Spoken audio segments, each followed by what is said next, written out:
Live. Lights, camera, action. Here we go. Live from St. Louis Hall. It is Nehemiah Israel. And on my right is my beloved brother. Shalom, family. It's your brother Yhwh. You're Rael. You're right. He's a Uriel-alike. Start off early. Huh? All right. What it do, y'all? Shabbat Shalom on another blessed Shabbat.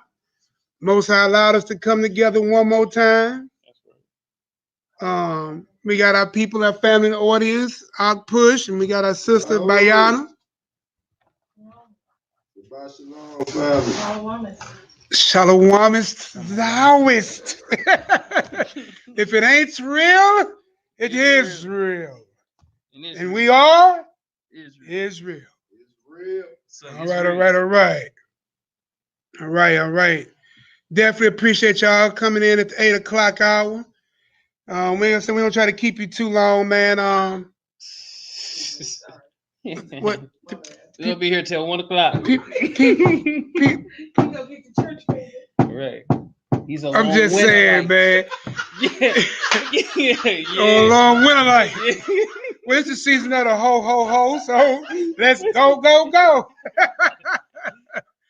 So look, man, it's an honor and a pleasure, man, to be here to service, my brothers.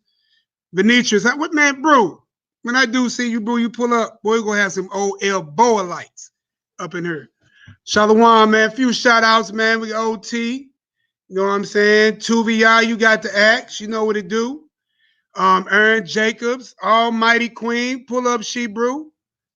Who else we got up in here?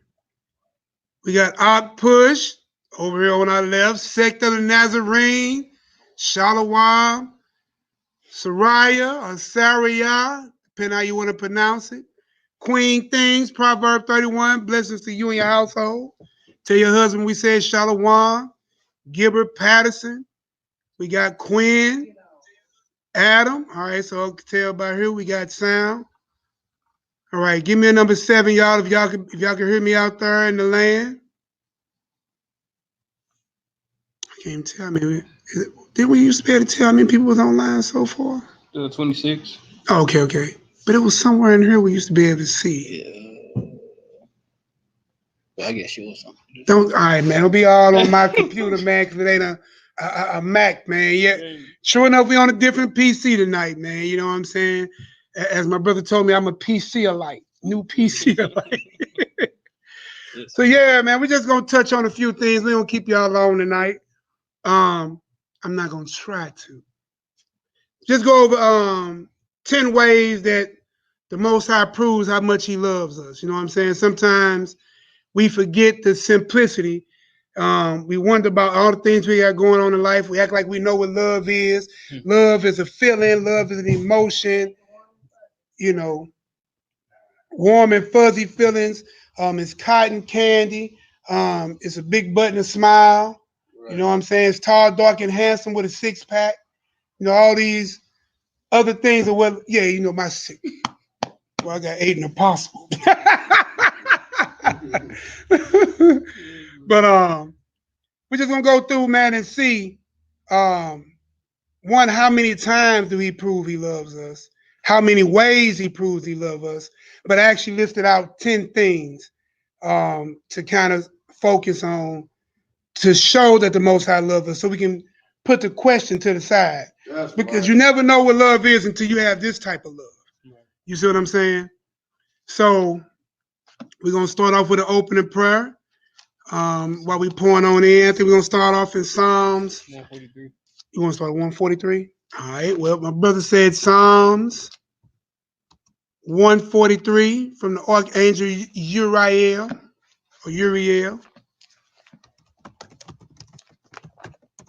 Bingo. Shalom. Todd, tell me what it do, bro. All right. The House of Uriel is official in the business. I'm going to tell your wife, man, we're going to come and get her iPhone. We should be doing off her iPhone. Boy, that girl iPhone got her bid. Boy, I'll be sharing her. Why? This girl brand new. and she doing better audio and video than we are. We're struggling with each other. We asking questions like, yeah, bro. Man, boy, she got the fancy little words showing up, the little plings and all kind of little fancies. You want me to read the song, bro? Yep. All right. So look, we're gonna get this prayer in. Shalom, Poppy of the shoe, woman of the past. Shalom. I push that Shalom, Pop. She brew. I love the little work you started, boy. And look, she jumped out. I be promoting that little work all. That Thanksgiving piece was serious, short, but sweet. Short but sweet. Straight to the point. All right, y'all. So you know how we do. We get up. We face toward the east. For everybody's over here in the west. If you up in the north, turn toward the south. You down in the south, turn toward the north. You know how we do. That's right. Try to keep everything decent and in order. All right. We're going to start off in that Psalms 143. All right. You ready, brother? Yes, we are. Psalms 143. Let's get it. Psalm of David. Hear my prayer, O Lord. Give ear to my supplications. In thy faithfulness answer me, and in thy righteousness. And enter not into judgment with thy servant. For in thy sight shall no man live and be justified. For the enemy have persecuted my soul. He have smitten my life down to the ground. He have made me to dwell in darkness, as those that have been long dead. Therefore is my spirit overwhelmed within me. My heart within me is desolate. I remember the days of old. I meditate on all thy works. I muse on the work of thy hand. That's right. I stretch forth my hands unto thee. My soul thirsted after thee, as a thirsty land. Selah. Selah. Hear me speedily, O Most High. My spirit faileth. Hide not thy face from me, lest I be like unto them that go down into the pit. Cause me to hear thy loving kindness in the morning. For in thee do I trust. Cause me to know the way wherein I should walk. For I lift up my soul unto thee. Deliver me, O Most High, from mine enemies. I flee unto thee to hide me. Teach me to do thy will, for thou art my God. That's right. Thy spirit is good. Lead me into the land of uprightness. Quicken me, O Lord, for thy name's sake, for thy righteousness' sake. Bring my soul out of trouble, and of thy mercy, and of thy mercy, and of thy mercy cut off my enemies, and destroy all them that afflict my soul, for I am thy servant. Hallelujah! Selah! Yahweh! That's right. That's right. Woo. Beautiful song, boy. Destroy my enemies. Hold thy judgment. Keep thy loving kindness and mercy about me. Because my enemy has made my soul like it was that went down into the pit, bro. Woo. Hey, look, ain't none of us even deserving of the Lord the Most High, man. I'm talking about you wasn't formed, wasn't created. You was just a thought. And listen, you don't even realize how excellent is that just to be a thought in the Creator's mind. Out of all this time through eternity, he took time to think about you. But then we take that love that he give us and do what? Pee it off. Go around this whole earth, just thinking it's all about me. Right. Me, mine. What I get for my birthday. What I get for Black Friday. What I get put on my plate for Thanksgiving. What I'm getting under my Christmas tree for Christmas. You know what I'm saying? How many women I can kiss under the mistletoe, which is poisonous. Right. Hey, man, look, we need to get back into the hands of the Most High ASAP, because listen, we ain't got all day. We can tarry for this thing like we do, but I'm telling you, don't be caught going to sleep in this hour, and then you ain't ready for judgment. You know what I'm saying? Because it ain't no coming back once you go that way. So take Full liberty. He said, listen, because they did not repent while they yet had liberty to. Repent, right. You see what I'm saying? So we're going to jump right into the lesson. We're going to start off in the beginning. Bereshith, in the book of Genesis. We'll start off in 1:26 through 28. Start at the very beginning, the very first chapter, and see how does the Most High prove that he loves us. Let me tell you why he proved that he loves us. Because ain't creation the very definition of love? Think about the children that a lot of us have. I think everybody here is a parent that I know. Right. So when you enter into love with yourself and your mate, the fruit of that love is what? Creation. John tells the word was God, the word was with God, right? Christ is that light. That light is that in all men. Everything was made for him, by him. And this is the light that's in all men, right? Now, going back to what you said, Creation. It wasn't about me. It says everything was made for him. So how are we making it about self? How? How do we make this thing about us? No I's, no me's, no just us's. We's and us's. That's me using the Pope broken English. and butchering it. We's and us's. Uses. All right, y'all. So we're going to start off right here in Genesis 1:26 through 28. Very first book, very first chapter, 26th verse. Let's get it. Genesis chapter 1, verse 26. Uh-huh. And God said, let us make man in our image. Right there. Do you see the beginning of love just right there?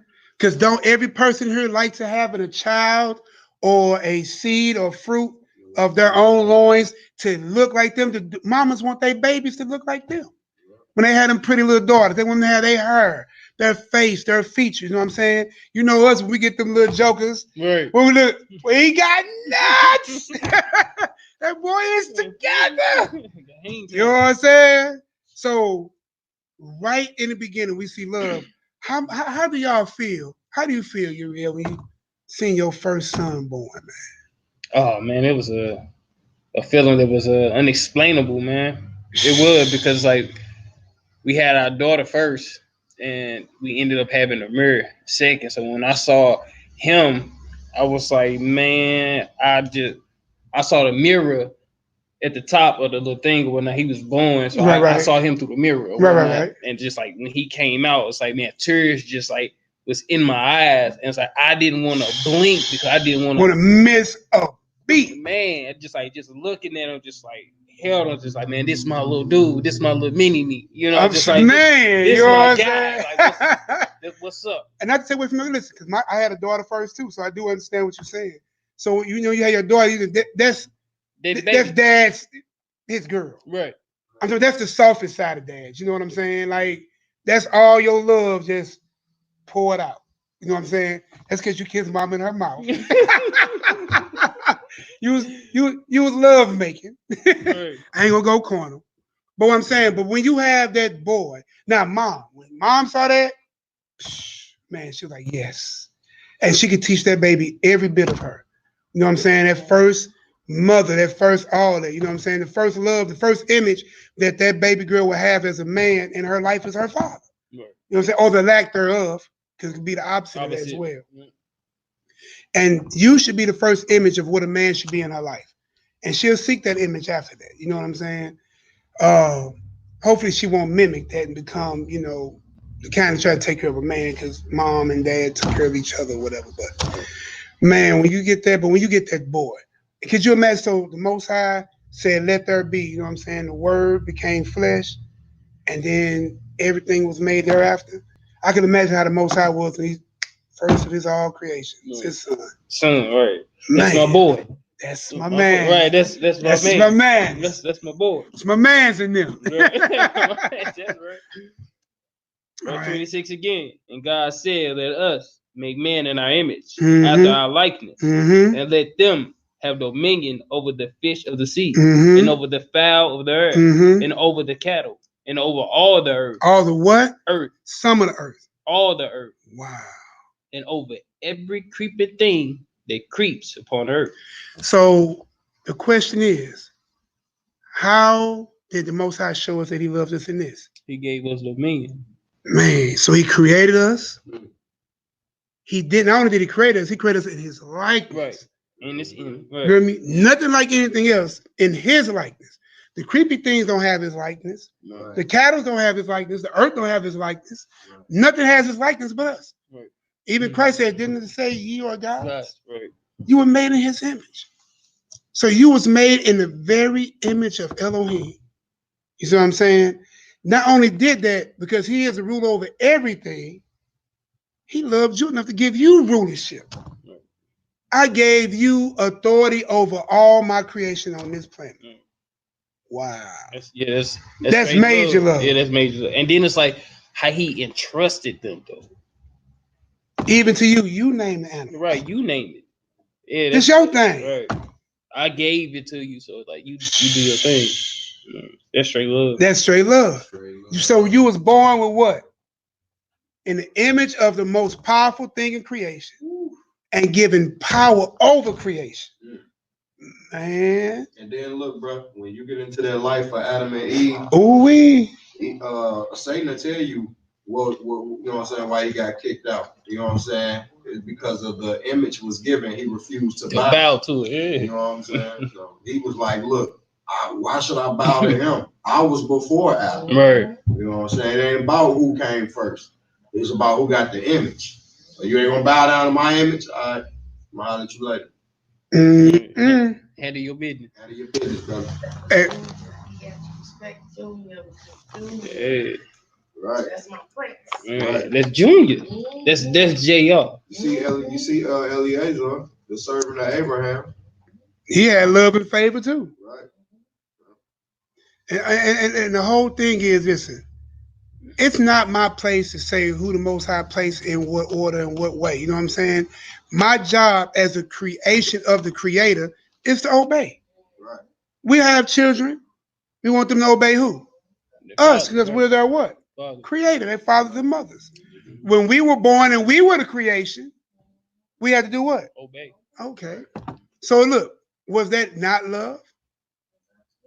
Absolute. See, and that's a mother right there. Right. It was absolutely love. Absolutely. You hear the mama. You can hear the mama. Right, it's just so slow, just like it's absolutely love. That's what it is. Nobody, you don't teach them the way.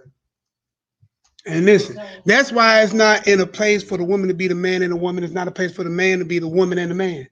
It takes both energies to make it, and it takes both energies to raise it. Yep. Girls gonna need that portion of their mother. Where I'm saying, this is gonna sound crazy, but I'm telling you just over my experience in life.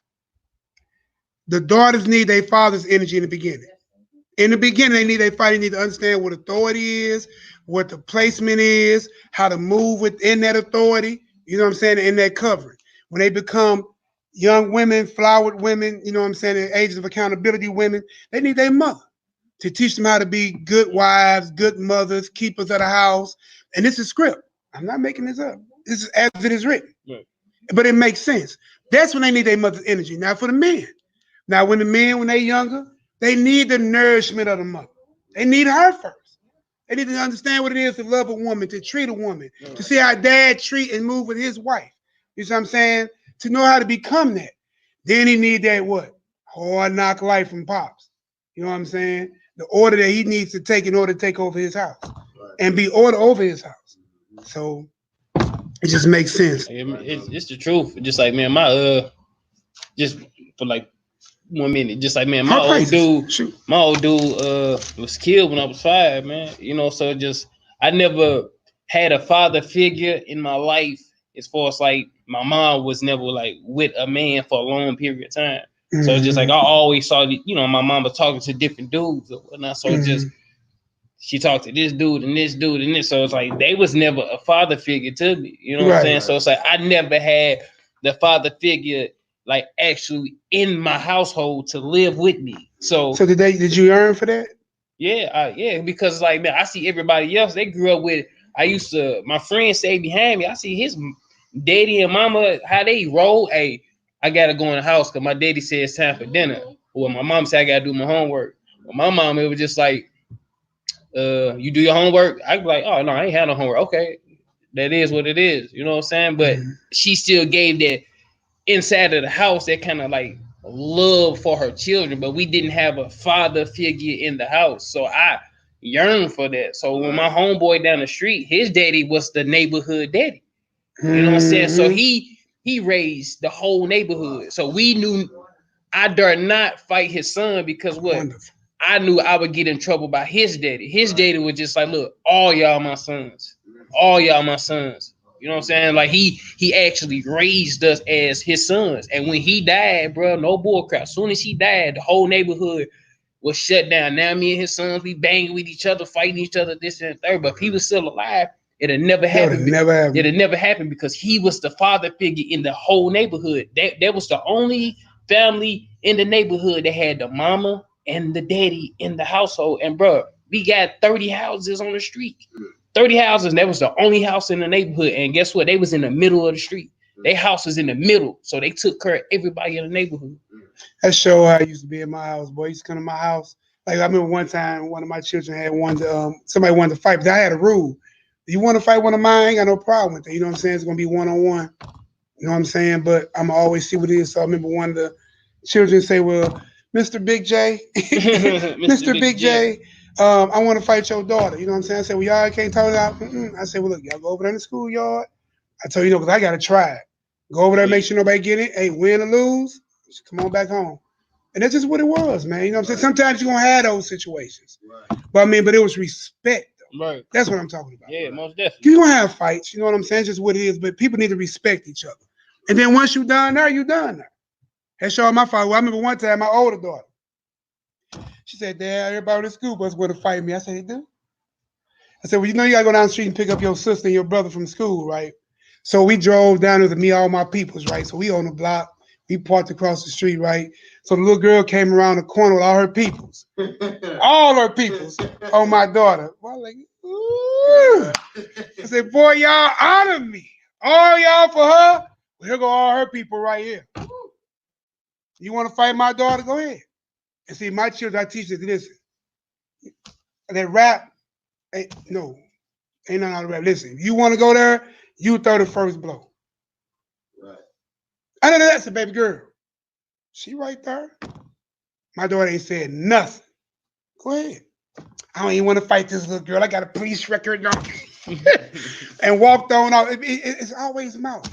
Right. You know what I'm talking about? But it's just funny. Yeah, try the spirit. Try the spirit, bro. Try the spirit. But but it's good. Cause ain't that say it ain't gonna go down. Right. It's just the way it gotta go down. Right. Go ahead. Like I called out, hey, the girl want to fight my daughter. Throw the first blow, baby. She right there. The father love though, but it's like the father. But y'all wasn't finna jump her and let her know she got that love. Right. You know, so it's just like the love that. And like Big J, your daddy. Love you have for your daughter though. Just like, look, that's my child. That baby's made in my image. That's right. Daddy is hers. So it's like the father has always been around to protect that image. That's why we gotta be a father to the father. To the fatherless, it's real. It's real. And we have to be. So we're gonna hit this Psalms 8, 3 through 9. Psalms 8. And these ain't no major liners, you know. Just trying to see how the Most High loved us and gave us dominion. So this is the first one. I'll go ahead and type that in while we're getting ready. Let me get a 9 if y'all got it. Psalms. We're going to go to Psalms chapter 8, 3 through 9. Give me a 9 if y'all ready. I'm going to type the first one. Number 1. He loves us by creation and dominion. I had to look to the side. How you spell dominion? I got it. Okay. Ooh, you know, they be in Hebrew one time. I'm like, that's my phone. Oh, Lord. Shalom to my wife in the room playing police. All right, yeah, go ahead. Psalms chapter 8, verse 3. When I consider thy heavens, the work of thy fingers, the moon and the stars, which thou hast ordained. What is man that thou art mindful of him? And the son of man that thou visited him? but thou hast made him a little lower than the angels. So that's what we were just talking about earlier about Hashatan, how he was mad. You know what I'm saying? So Right. then this man was made what? Little lower than the angels, Mm-hmm. and has crowned him with the glory and honor. So you had crowned him. That's how you know he loved it. The Most High gave you glory Honor. and honor. And that's a straight crown. That the angels got to even deal with you. These are hierarchies, Elohims and Malakims, you know what I'm saying? But they understand that you are my creation. And what I say you are to me, they got to understand that's what it is to me. Respect it. You are given honor and glory. Thou madest him to have dominion There you over go. the works of thy hands. Ooh, listen, man. Did you hear this? The Most High made you to have dominion over the works of his hands. All right? Thou hast made him to have dominion over the works of thy hands. And thou hast put all things under his feet. Some things. All things. That's how you know the Most High loved you. Not only did he form you and fashioned you in his image, he gave you total dominion and honor in his creation and put all things under you. Do you know his Elohim work for you? Everything in his creation moves around you. I'll let that sink in for a minute. Everything that he put in place Serves you. was for you. Mm. Man. Crazy. There you go, bro. All sheep and oxen, Mm-hmm. yeah, and the beasts of the field, Mm-hmm. the fowl of the earth, Mm-hmm. and the fish of the sea, and whatsoever passes through the path of the seas. O Lord, our Lord, how excellent is thy name in all the earth. All praise. How have we felt fallen from that? Bruh, just like Man, you hear that? that's Say a- that again. Say it a little bit louder. How have we fallen from that? How far have we fallen from that? I mean, he broke that straight away. Listen, not just the ox, not the beasts of the field, not just the fowls of the earth, the fish of the seas, but whatsoever passes through the paths of the seas. Every creeping thing, every crawling thing, everything in his creation was given to you. And we done failed. And now what? The heathen has come. Who he likened unto what? Nothing. and you know Or not even a people to me. and you know we fell from that because Negroes scared of dogs now. I bite a dog back. A dog bit me one time. I bit him back. But for real though, it's the truth. People scared of cats. I got a phobia of cats. I got phobia of spiders. It's like, bro, you got dominion over these things. Right. It's just like, but it lets you know, like psychologically, how we have lost that connection. Right. We have lost that connection, and that power has been taken from us because of what we went against our God. So like, we don't have dominion over these things right now. You won't jump down there with a tiger. When you go to the zoo, you don't jump down there. You have thoughts in your head like, man, if I fall down there, boy, it's a wrap. You don't think about breaking your leg when you fall. You think about being eaten by the tiger. So it lets you know, it's like we have straight lost that dominion over these animals that he actually gave us dominion over. Crazy. Then we hit that Psalms 139 while we're in Psalms, and then we'll jump back to Genesis. Precept to that, Bruce. You want to bring it out? A child play on the hole with an ass and this, that, Eventually, right. It's like we ain't there yet. What's the precept, bro? I don't know exactly where it's at. I think it's in one of the lost books. How who was it? Was it Seth that was getting attacked by the wild beast, and Eve ran over there? And you know what I'm saying? She was like, stop doing that. He was like, you know what I'm saying? The beast started talking. He was getting attacked. He was like, I don't know him, but I know you. You know what I'm saying? So I'm gonna go ahead and I'm gonna sit down. Because of that, you know what I'm saying? Just to show you how we have fallen, you know what I'm saying, for what we was had. That beast seen that light on Eve. Understood who she was. You know what I'm saying? But he didn't see it on self. You know what I'm saying? So And that's crazy. So that you know, like if you fall, you have to stay connected to it because it's like since they had one off going against, the Most High, now he's trying to kill the child. It's like, look, now your sin has went down to the child. woohoo! Boy.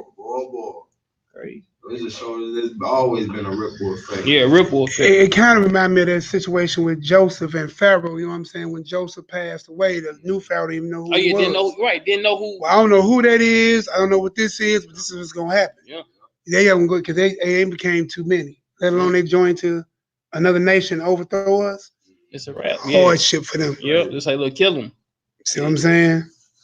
So it is. I know what it is with them, but I don't know what it is with them. Right. You know what I'm saying? So we hit that Psalms 139, then we're going to lay them back to Genesis 9. So Psalms 139, 13, and 14. Since we're already in Psalms. 139, 13 through 14. And again, we're going over with love is shown through creation and dominion.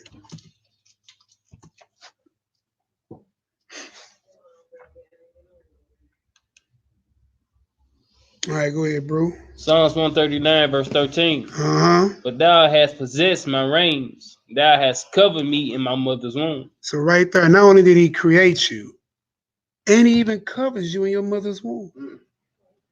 Remember it said, I even know the numbers in your head before you was even born? Right. Man, so many places.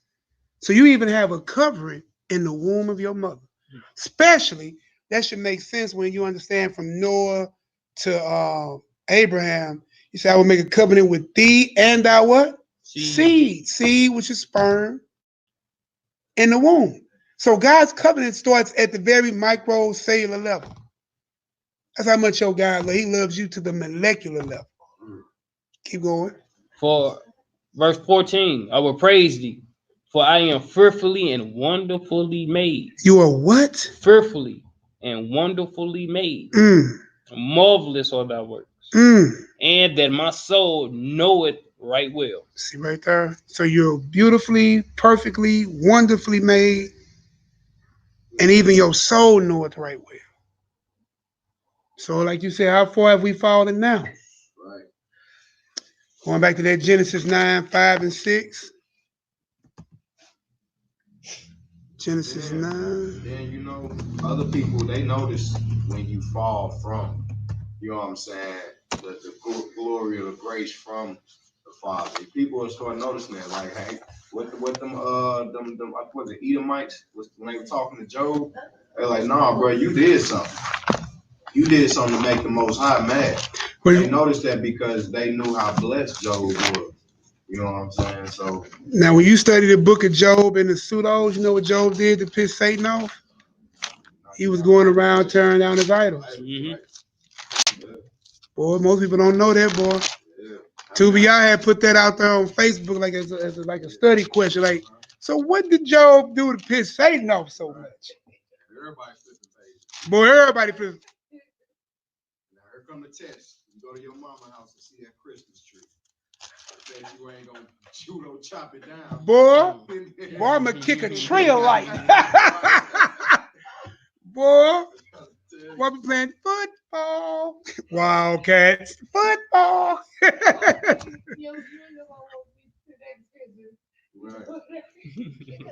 Hey, look. My family and friends call me a terrorist. I ain't lying, bro. They call me a straight terrorist, bro. You be killing everything for the grandkids. No, I'm saving their souls. Don't save their souls. What? I'm telling you, this is what I'm telling. I can't make this up, man. Exactly. Because if you love them, you want to tell them to do what is right, what is righteous.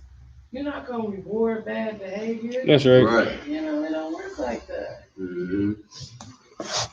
Straight facts. It was crazy. Wasn't y'all mamas the ones who taught y'all that the word of God was true? Yep.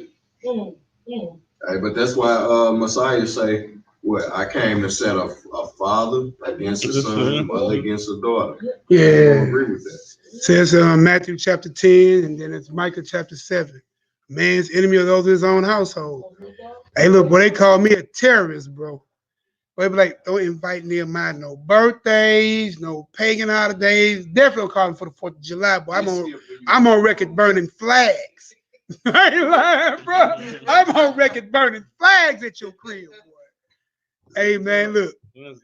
Hey, look, go. If you on Facebook, friends with me on Facebook, right? My sister put up a post, and I say, "Oh, thanks for the warning. I'm on my way." But my little niece put that little baby out the room and turn back. I said, "That's my favorite little GIF, man." Look, boy, she said, "Oh, here come Uncle Nehemiah. He about to mess it up for everybody, boy." Yeah, man. Boy, everybody be like this. I said, "So y'all practice the pass if you try to eat in haste." Try to eat. Oh, here come Uncle Nehemiah. Oh, Lord, here come Uncle Nehemiah. Lord, he finna turn up everything. Boy, look, I went over to one of my people's house one time, boy, look, and they had a Christmas tree up. And when I say people, you know, we talking, so peoples could be friends, family, you know what I'm saying? So I go to my people's house, I said, "Oh, there go a Christmas tree." Boy, so when I walked up, I took the wreath off the door, threw it in the bushes, walked in the house, you know what I'm saying, talked a little mess. Got ready to leave, I kicked the tree over. The kids said, "Oh, Big J, get out." Daddy kicked me out the crib, bro. The kids straight kicked me out, dog. Hey, boy, the little kids held it on my little butt, boy. I'm telling you, look, we had a whole big leg and short legs, boy. They said shots fired. Man, bro. Hey, boy, hey, look, if you want to see how addicted your people is to these pagan holidays, go kick a tree down.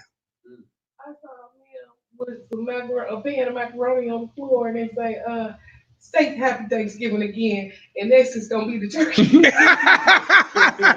Oh, I used to do that too. Throw their food on the floor. Oh, throw the food away. Bro. Hey, bro, I'm gonna go around and do live testimonials, boy. It blow your mind, boy. Every day. Boy, this man is a horror story. Look, I'm telling you, my family called me a terrorist. You know that little meme on Facebook with SpongeBob getting up like on a tree. All right, I'm out. I'm out. All right, we out. Here comes Nehemiah. Lock the door. Lock the door. Click, click, click, click, click, click, click. Click, click. Say, man, they put a bacon side outside. Bacon. Oh, man. So, I forgot. Genesis 9. Was it 9, 5, and 6? Genesis chapter 9, verse 5. That's it. And surely your blood of your lives will I require at the hand of every beast. Will I require it. See, that's where you get some of your sacrifices from. This is early on pre-Torah, right? It should have been your blood, but he required the blood because listen, life is in the blood, and that blood is required on the altar. You know what I'm saying? Thus, which leads a type and shadow up to Christ shedding his blood on the altar, because blood was shed. And blood is important because understand when Cain killed Abel, how did the Most High knew that happened? He says blood cried out from the earth. There you go. That's why you're supposed to abstain from eating what? Blood. All right. Go ahead. And at the hand of man, at the hand of every man's brother, where I require the life of man. So if that's why you say this is where thou shalt not kill come from. This is dealing back with Cain and Abel and all that. If you kill your brother, I require that from you. If you kill your brother, then I require your life for that man, because that blood was spilled. All right, keep going. Verse 6, whoso shedded man's blood, by man blood. Read it again. Whoso shedded man's blood, by man shall his blood be shed. See there? For in the image of God made he man. That's how important it is. So when you kill another man, you understand you actually really killing the image of God. So upgrade the thing. That's why I ain't got no pleasure when souls die. And listen, that's why I hated this. If you hated your brother without cause, you're already a murderer. And does a murderer have eternal life? Not according to the scripture. Because then listen, upgrade your thinking now. Right. Now you understand when you kill a man, you're actually killing the very image of God. Man. Is that something you want on your record? I ain't going for it. So how many jackets you got? Right. Which way is hell, Lord? Hey, be like this. Which way is hell, Lord? That's crazy though how he put it. It like you said, man, when you upgrade your thinking, man, when you actually meditate on that and actually it would make you be like, I dare not want to kill somebody because that's straight killing the image of God. Like, whoa, if I shed this man's blood, that's the image of God. Woo. Shabbat shalom, my brother Howard Brown, my Jamaican brother. It would straight make you be like, nah, I'm cool. What ought do I have against you to make me want to shed God's blood? Right. To shed and kill his image. Man. To bring his image to naught. To naught. Upgrade that even thought. Right. Abortion. Spermicides. Pulling out. All that. You are destroying the very covenant and image of God. Who want to do that? You want that on your jacket. You want to go before the creator of all and tell him that I hated you so much I killed your image. Right. Now, that don't deal with judgment. Judgment is killing a wicked act. A wicked act, which father are you serving? Whom are you at that point? Yeah. Right. So in that case, you're not killing the image of God. Yeah, most definitely. When you committing the judgment that he set forth. Right. That's his right. That's his judgment. He set it forth. You know what I'm saying? So coming soon to a class near you. But you can see why David ain't touched Saul. Yeah. You know what I'm saying? So especially when the Most High dealing with you or dealing with somebody, you know, I dare not touch that man. Right. You know what I'm saying? So they can go spiritual and physically. Yeah. What? Death and life is in the power of the what? Tongue. So you can say something that like straight kill somebody internally. Yeah, bro. They'll never bounce back from what you said to them. So that's why we gotta watch what we say. You know what I'm saying? They go, of course, both ways. That's what script tell you. Like, man, look, many men that died by swords, but ain't nobody died as much as people by the word. By that tongue. By that tongue. Boy, you kill more people by your tongue than by the sword. Just like, boy, you ever seen the strongest man, boy, become weak when it comes to that mouth? That mouth can set a man on a righteous journey or unrighteous journey. Yep. It can take a man this big and make him this small. Yep. Turn right. When the Messiah come back, what proceed out of his mouth? A sword. A sword, boy. A sword. Double-edged sword. He gonna be rebuking before he even start whooping anybody. Y'all finna heard what he got to say. Man. And then you know that's serious because even when we went to the mount and Most High spoke, and you know what Moses? Like, you go up there. Right. Moses, you go up there. Right. You send Moses. It's like that's how you know how powerful the word of God or his voice is, to where like you get so shook, you send somebody else. And you men.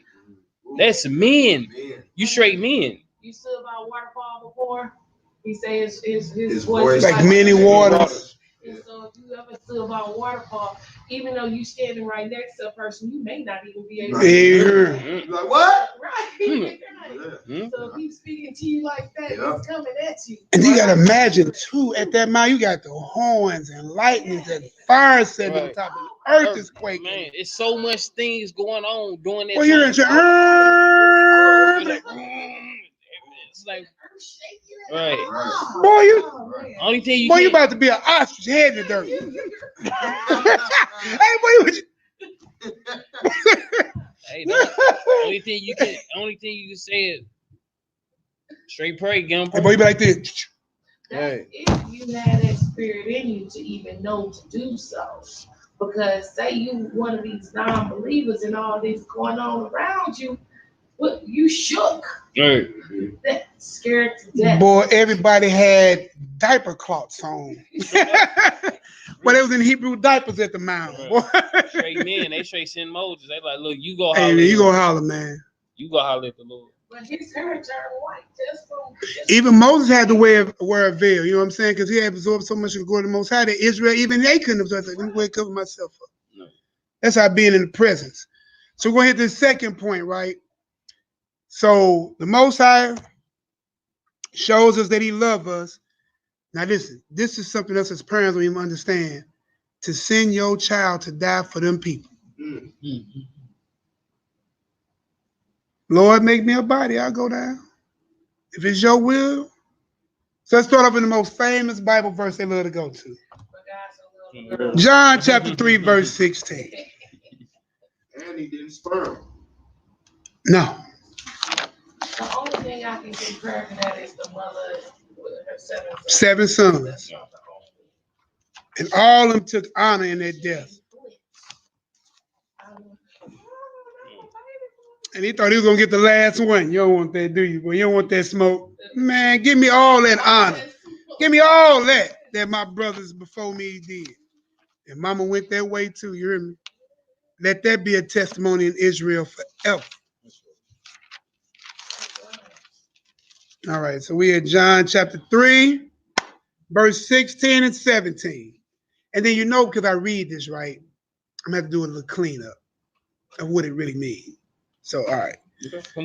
So John chapter 3, verse 16. John chapter 3, verse 16. But God so loved the world. Say it like you mean it, brother. For God so loved the world that he gave his only begotten son. That he gave his only begotten son. That whosoever believeth in him should not perish, but have everlasting life. Your wife is attempting to reach you on your cellular device. Don't judge me, y'all. All right, go ahead. Verse 17. But God sent not his son into the world to condemn the world, but that the world through him might be saved. See right there, God loves everybody. The whole world. So now, because we went there, we got to do Hebrew cleanup on this one, man. Because John 3:16 is the most overread, less understood verse in the Bible.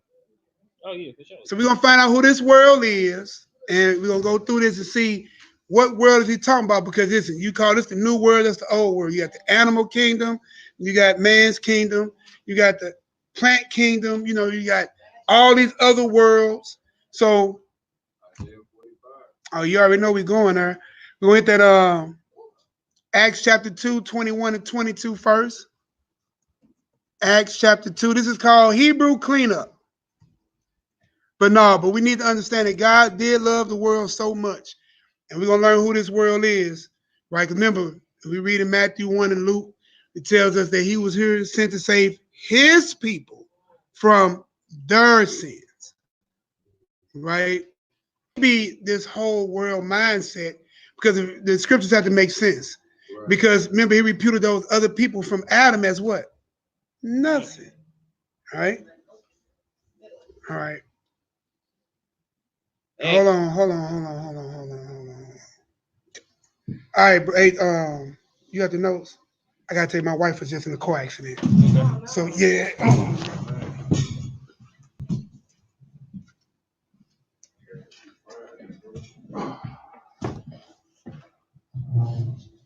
You got the notes? Yeah, I got the notes. Yeah. We're John. Right on, bro. Yeah, bro. Handle your business, brother. Ain't most gonna be good. But baby, I don't right now.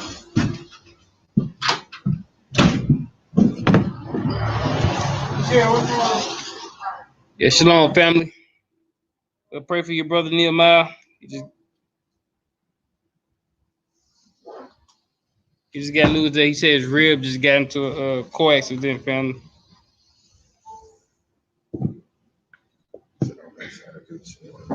I'm trying to.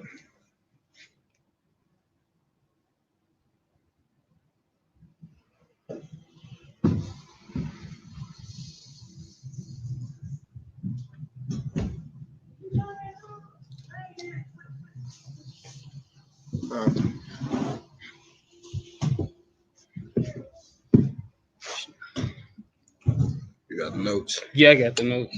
So we're gonna pick up where bro left off. Let me find his notes that he sent me real quick, family, and then we'll get back to it.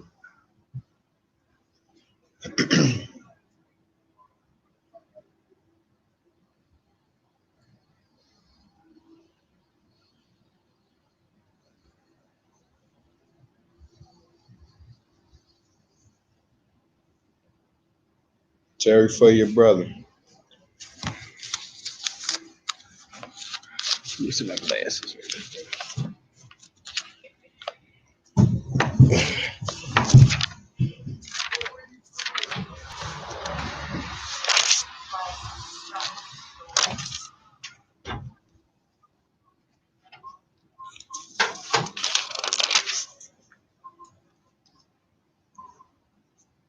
17 grand. All right, here.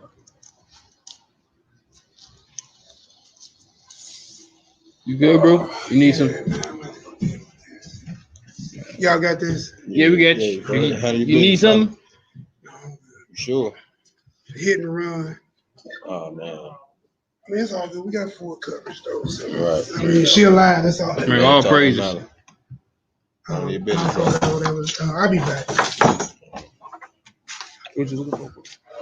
No, I got everything I need. Okay.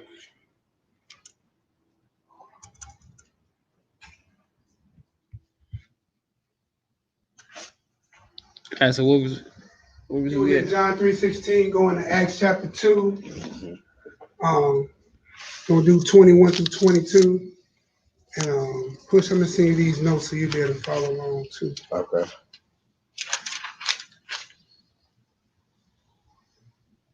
Yeah, but man, one thing is enough. Brother. My prayer is definitely going up. We're gonna go to hold that thought, family. Instead of going to Acts 2, 21 through 22, we're gonna go to Isaiah 45:17, and then we'll jump back to John 17. We're gonna go back a little bit. Get some understanding on who this world. It's already right there anyway. So Okay. already in the precepts. Yeah, I'm gonna just hold the notes up on this end.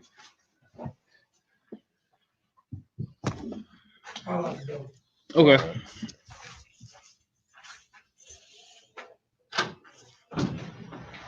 Y'all praises, sisters, A-OK. It's just a little hit and run. All praises, she okay.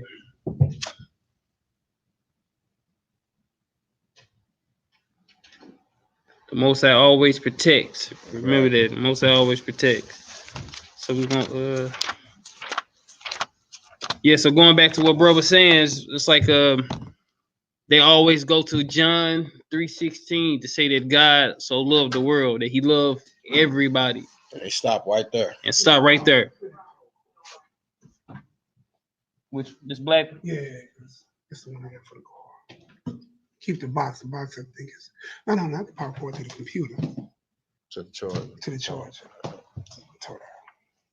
Sorry about this, everybody. No, it's all good, bro. Okay.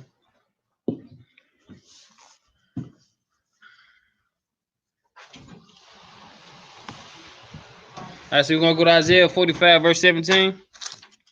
Couple some nines when you get there, family. Put some nines in there when everybody get there. See who this world is that the Most High loves so much. Yeah, but bro, with your brother, I'm trying to see how bro broke down all his categories or whatnot. So we got it though, family. We got it.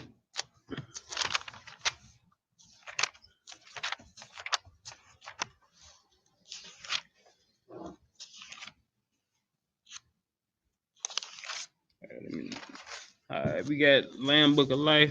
Shalom, my sister. Talk to my sister today. Come on with it, bro. You ready? Yeah. Isaiah chapter 45. Let me get one more 9. I only see 1 9 in there. Put some 9s and everybody get there. Isaiah 45, verse 17. Isaiah 45, verse 17. But Israel, But who? But Israel shall be saved, and the Lord with an everlasting salvation. What? With an everlasting salvation. We just read that the Messiah died so that he would not condemn the world, but what? That through the world through him might have what? Everlasting life. Come on. Ye shall not be ashamed nor confounded. World without confounded what? World without end. Right. So this is the world that the Most High is talking about. That's right. Israel is that world that he's talking about. That's right. Not every nation. Not no. Not all. Not everybody in this whole wide world. Right. Like no, Israel is the world that he's talking about. Right. Come on. Hold it up. We're gonna go to Hebrews chapter 1, verse 2. Hebrews 1 and 2. That's a very big misconception. Right. And then another thing what they teach people that the law is done away with, right? So we're gonna hit this Acts 3, verse 18 really quick. Acts 3. Yeah, we're gonna go to Acts chapter 3, verse 18 real quick. Before we go to the Hebrews 2, Acts 3 and 18. Throw some nines when y'all get there, family. Acts 3 and 18. And we're just gonna one line it real quick. Right.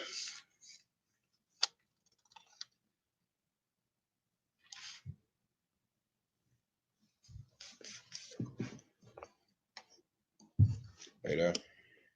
Yeah, come on with. Acts chapter 3, verse 18. Mm-hmm. But those things which Yahweh before had showed by the mouth of all his prophets. Right, by the mouth of all his prophets, right? We got Isaiah, Jeremiah, right? We got all these different prophets, right? Right. Come on. By the mouth of all his prophets, right? That Christ right. should suffer. That who? Christ should suffer. He hath so fulfilled. That's what he fulfilled. Not the law is done away with it and the law is fulfilled. That's what he's fulfilled. That's right. Coming and being a sacrifice for Israel. That's right. God so loved Israel that he sacrificed. When he gave something, he gave a sacrifice. When God so loved the world, he sacrificed his only begotten son, Christ. That's how much he loves you. He sacrificed his son. That's right. And it said he was what? Well pleased. He was pleased in it. Woo. God, your God was pleased in his son being sacrificed for you. Why? So we can get back to the Father. And it was well pleased in Christ because guess what? He came and did the work for his Father so we can turn back to the Father. Right. And again, it's life in the blood. Right. That brother shedded his blood. And that's why the Father was pleased. You know what I'm saying? Again, blood covenants. You know what I'm saying? That's how you know when things are really, it's really about that action. Are you gonna do it? All right, we gotta make some type of covenant. You know what I'm saying? You know how they do on movies. Right. Prick your fingers. Right. Sign the contract with blood. We know it's real. Why? Because it's life in the blood, and the Son shedded his blood for Israel. All right, we're gonna go to John chapter 15, verse 12 through 13. John 15, 12 through 13. Yahweh loves you and sent his son to die for you. That's right. That's 15 and 13. You'll get some nines when you're there, family. John 15 through 13.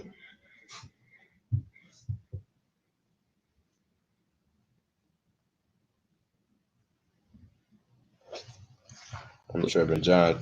Yeah, John 15. Yeah, John chapter 15 verse 13. Yeah, now we're gonna start on verse 12. Verse 12. Now we're gonna start on verse no. We're gonna start in verse we're gonna start on verse 8. Verse 8. Yeah, John chapter 15. We're gonna start on verse 8. John chapter 15, verse 8. All right. Now start on verse 7. Come on. Verse 7. If ye abide in me. If ye what? If ye abide in me. Right.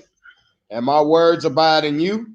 Ye shall ask what ye will, and it shall be done unto you. Like, do we really believe that? Whatever you ask for, it shall be done.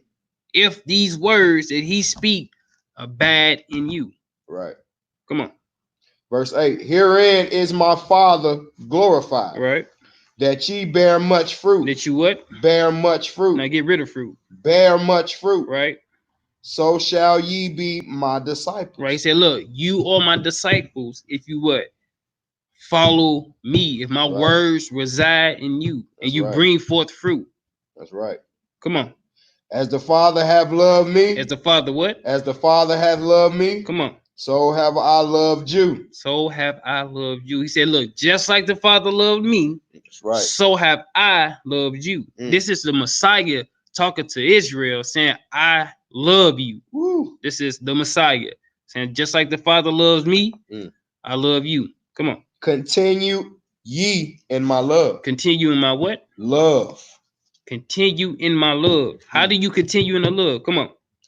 Verse 10. If ye keep my command. Keep what? If you keep my commandments. He said, look, if you keep my commandments, look how much authority that the Father has given the Messiah. That's right. He said, if you keep my commandments. We got the 10 commandments and we got the Messiah on record saying, keep my commandments. That's right. I and my Father are what? One. If you look at me, you see who? The Father. That's right. The words that I speak are what? From the Father. That's right. He said, if you keep my commandments, remember, hey, look, he got dominion over all these evil spirits, right? This is the Messiah.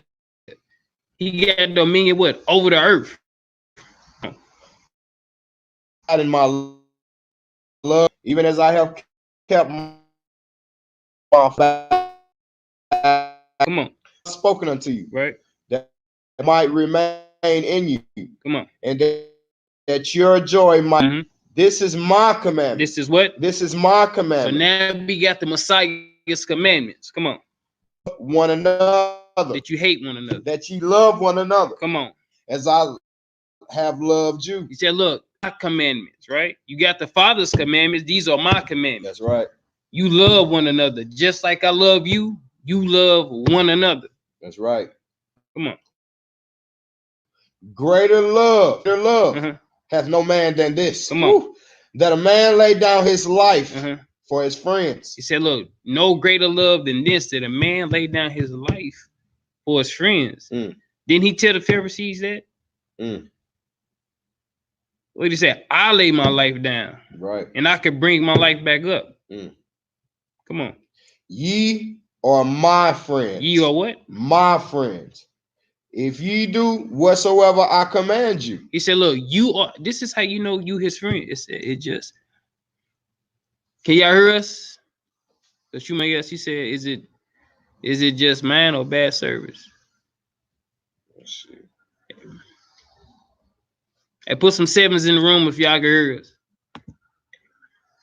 Can you hear me, bro? Yeah. Hey, put some sevens in the room if y'all can hear us. Okay. We good. It might be on your end, Shemiel. I don't want to destroy your name. It might be on your end because I can hear it on this end. But yeah, it says no greater love than this, than a man lay down his life for his friends. That's right. The Messiah laid his life down for us, and he called what? Us his friends, if we abide and keep the commandments of God and abide in his word. And today is the exact opposite. Right. You got people that'll tell on you in a heartbeat versus laying their life down. Right. Because it's all about me, and not us. That's love. It's like, look, laying your life, you got so many different aspects of laying your life down. Just like, look, he laid his life down physically and spiritually. It's just like, do you lay your life down for your brothers and sisters or for your rib each and every day? Like, you want to do this, but they like, I need you to do this. That's an example. Like, you know what? I'm going to put whatever I got to the side. I got you. That's laying your life down for somebody. Somebody say, bro, I need you to pull up on me and take me here. You're like, man, I need to go to the store and get this. You know what? Hey, I got you. I'm on my way. It's like you're laying your life down, whatever you have to do for your brother or for your sister. It ain't about me, or I. It's about we. We. That's right, brother. It's about us. Verse 15. Henceforth, I'll call you not servants, for the servant knoweth not what his Lord doeth. Right. But I have called you friends. I had called you what? Friends. For all things that I have heard of my Father, I have made known unto you. Man, that's deep. He said, whatever my Father told me, I'm letting y'all know right now. I mean, look, we done did that when we was kids. Like, look, whatever your daddy done told you, you couldn't wait to tell your friend down the street, like, yeah, look, my daddy told me this. That's right. And you showing your friends all these things that your daddy have taught you. You couldn't wait to show them this because of what? They was your friend. They was in your mind. This is how you know them are your friends. Like when as soon as your daddy or your mama tell you something, the first people you think about is them. It's like, you know, I can't wait to tell them. Right. Them your friends. Them your friends. If that person pops inside your mind, that's your friend. That's right, bro. You hold it there. That's what you got for that. Okay.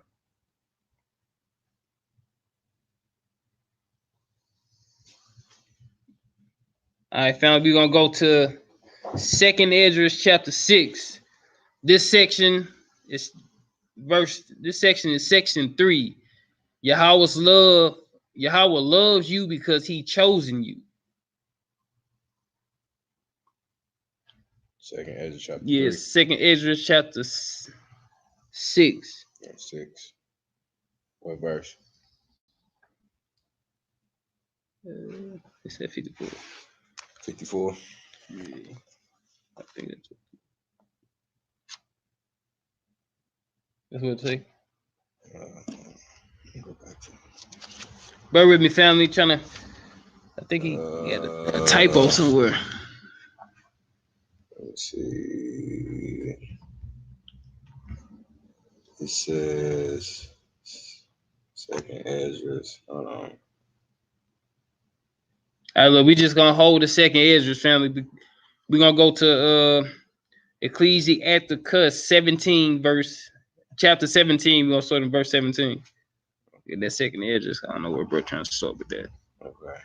I don't want to butcher the lesson, so we Right. just gonna go to Sirach chapter 17, verse 17. Terry for your brothers. We trying to get everything situated, but we got it.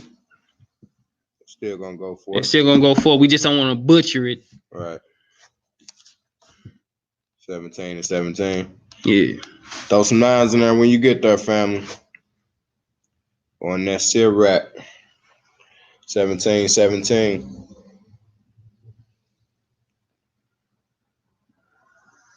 She said that's the one. What? All right, well, we're gonna go back to once we finish here, we'll go back to 2nd Ezra chapter 6. But we're gonna go to Sirach 17, 17. I'm gonna share the screen real quick, family. So bear with your brother. I think this is right here. Okay, share screen.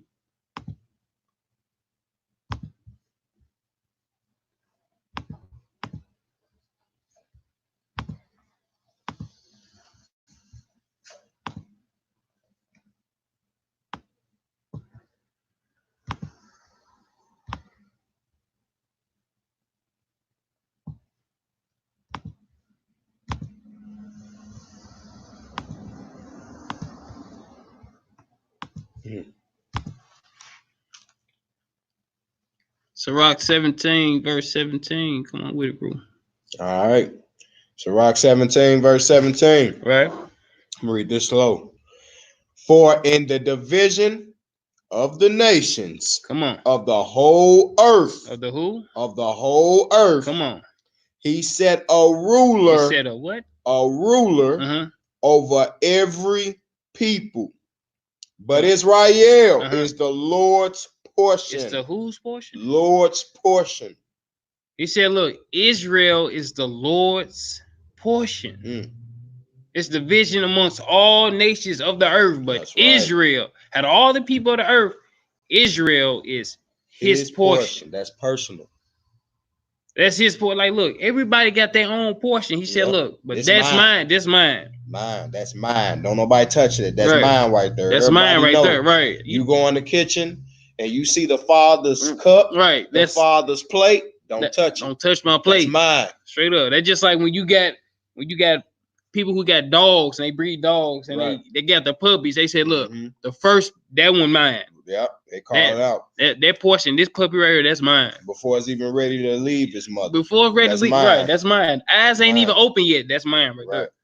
Go ahead, sis. As a mother, when I walk into the room, it's like, that one right there, that one is me. Right. Yep. Don't touch. Don't got nobody some touch. problems with You, that you one? holler at me. You That's come- you- right. you That's come right, holler at sister. me. Yeah. You know how it is. Your kids in school. You just like, Yeah. look, the teacher. Hey, look, you whatever you saying to these kids, hey, that's whatever. But this one right here, that's mine. If right. you want to holler, hey, you come holler at me. So Trent, we in Sirach, that Ecclesiasticus. It should have shared. I shared it on the screen. Oh, okay. That was asking what book we in. Oh, yeah, Sirach chapter 17. It should be up on the screen, fam. I had shared it. Pete, that's right. We his big piece of chicken. That's right. Right. We the big portion. That's right. Yeah, we that big piece. Right. Come on with it. Verse 18. verse 18. Mm-hmm. Whom Mm-hmm. being his firstborn. Right. Israel is his firstborn. That's Come right. He nourished on. with discipline. With what? With discipline. With what? With discipline. Come on. We get the whooping. That's right. We get discipline. When we go off, we get whooped. That's right. All right. What chastisement? Look, all the chastisement that we get from the Lord, why is it? Because he what? He loves you. That's right. That's why you get that butt whoop. You wondering each and every day, like, man, why me? What have I done? Just like because it's something you done, I'm whooping you for it.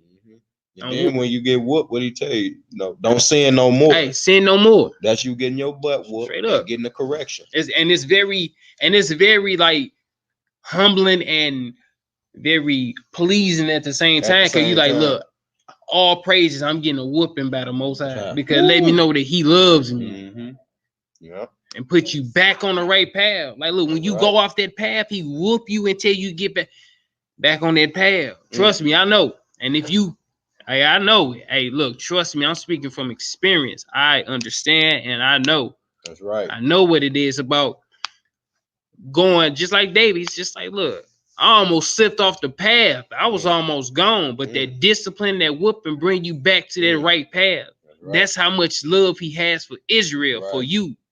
Right. He gives you discipline. Right. Shows you how to get it right. That's right. If you heard and you're wrong, hey, look, repent, turn back to me. I got you. Right. But don't be getting your butt whooped and be complaining about it. Right. Or I'll leave you in that darkness. And you know, one of them options was David to fall by his enemies. But David chose what? To get whooped by his father. Straight up. You know what I'm saying? I'd rather get whooped by my father all day. Because, you know, love gonna come. It's gonna be some type of mercy and love within that whooping. That's right. And he doing it for a cause. For a reason. To get you together. Right. Come on. Verse 18 again. Whom being his firstborn. Come on. He nourisheth with discipline. Come on. And giving him the light of his what? The light of his love doth not forsake him. It says the light of his love do it not forsake him. That's right. And we know the light is what? Christ. It's Christ. Love is what? Keeping the commandments. It says do not forsake him. He giving you the way and the love. Man, all day long. Like, look, the Messiah is the light. That's right. He's the light of the whole body. Come on with it. Next verse. I think that's it for that. That's it for that. Yeah. We're going back to second Esdras.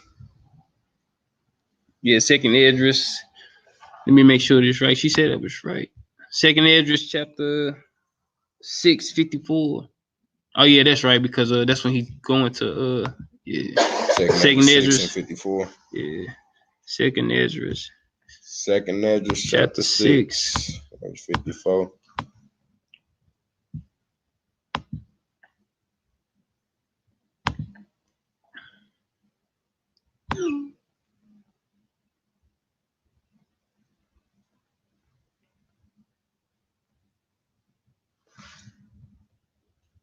Second Esdras chapter 6 verse 54. We're gonna start with 53.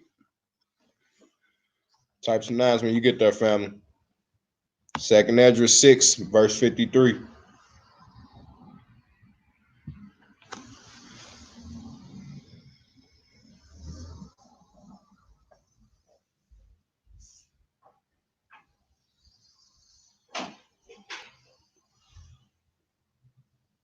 Got some nines yet? I don't know, bro. I ain't even in the. I can look. Let's see. Stream. Oh, yeah, we there. Right.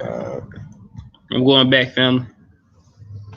Second Esdras chapter 6, verse 53. Come on. Upon the 6th day, thou gavest commandment unto the earth. Unto the who? Unto the earth. Come on.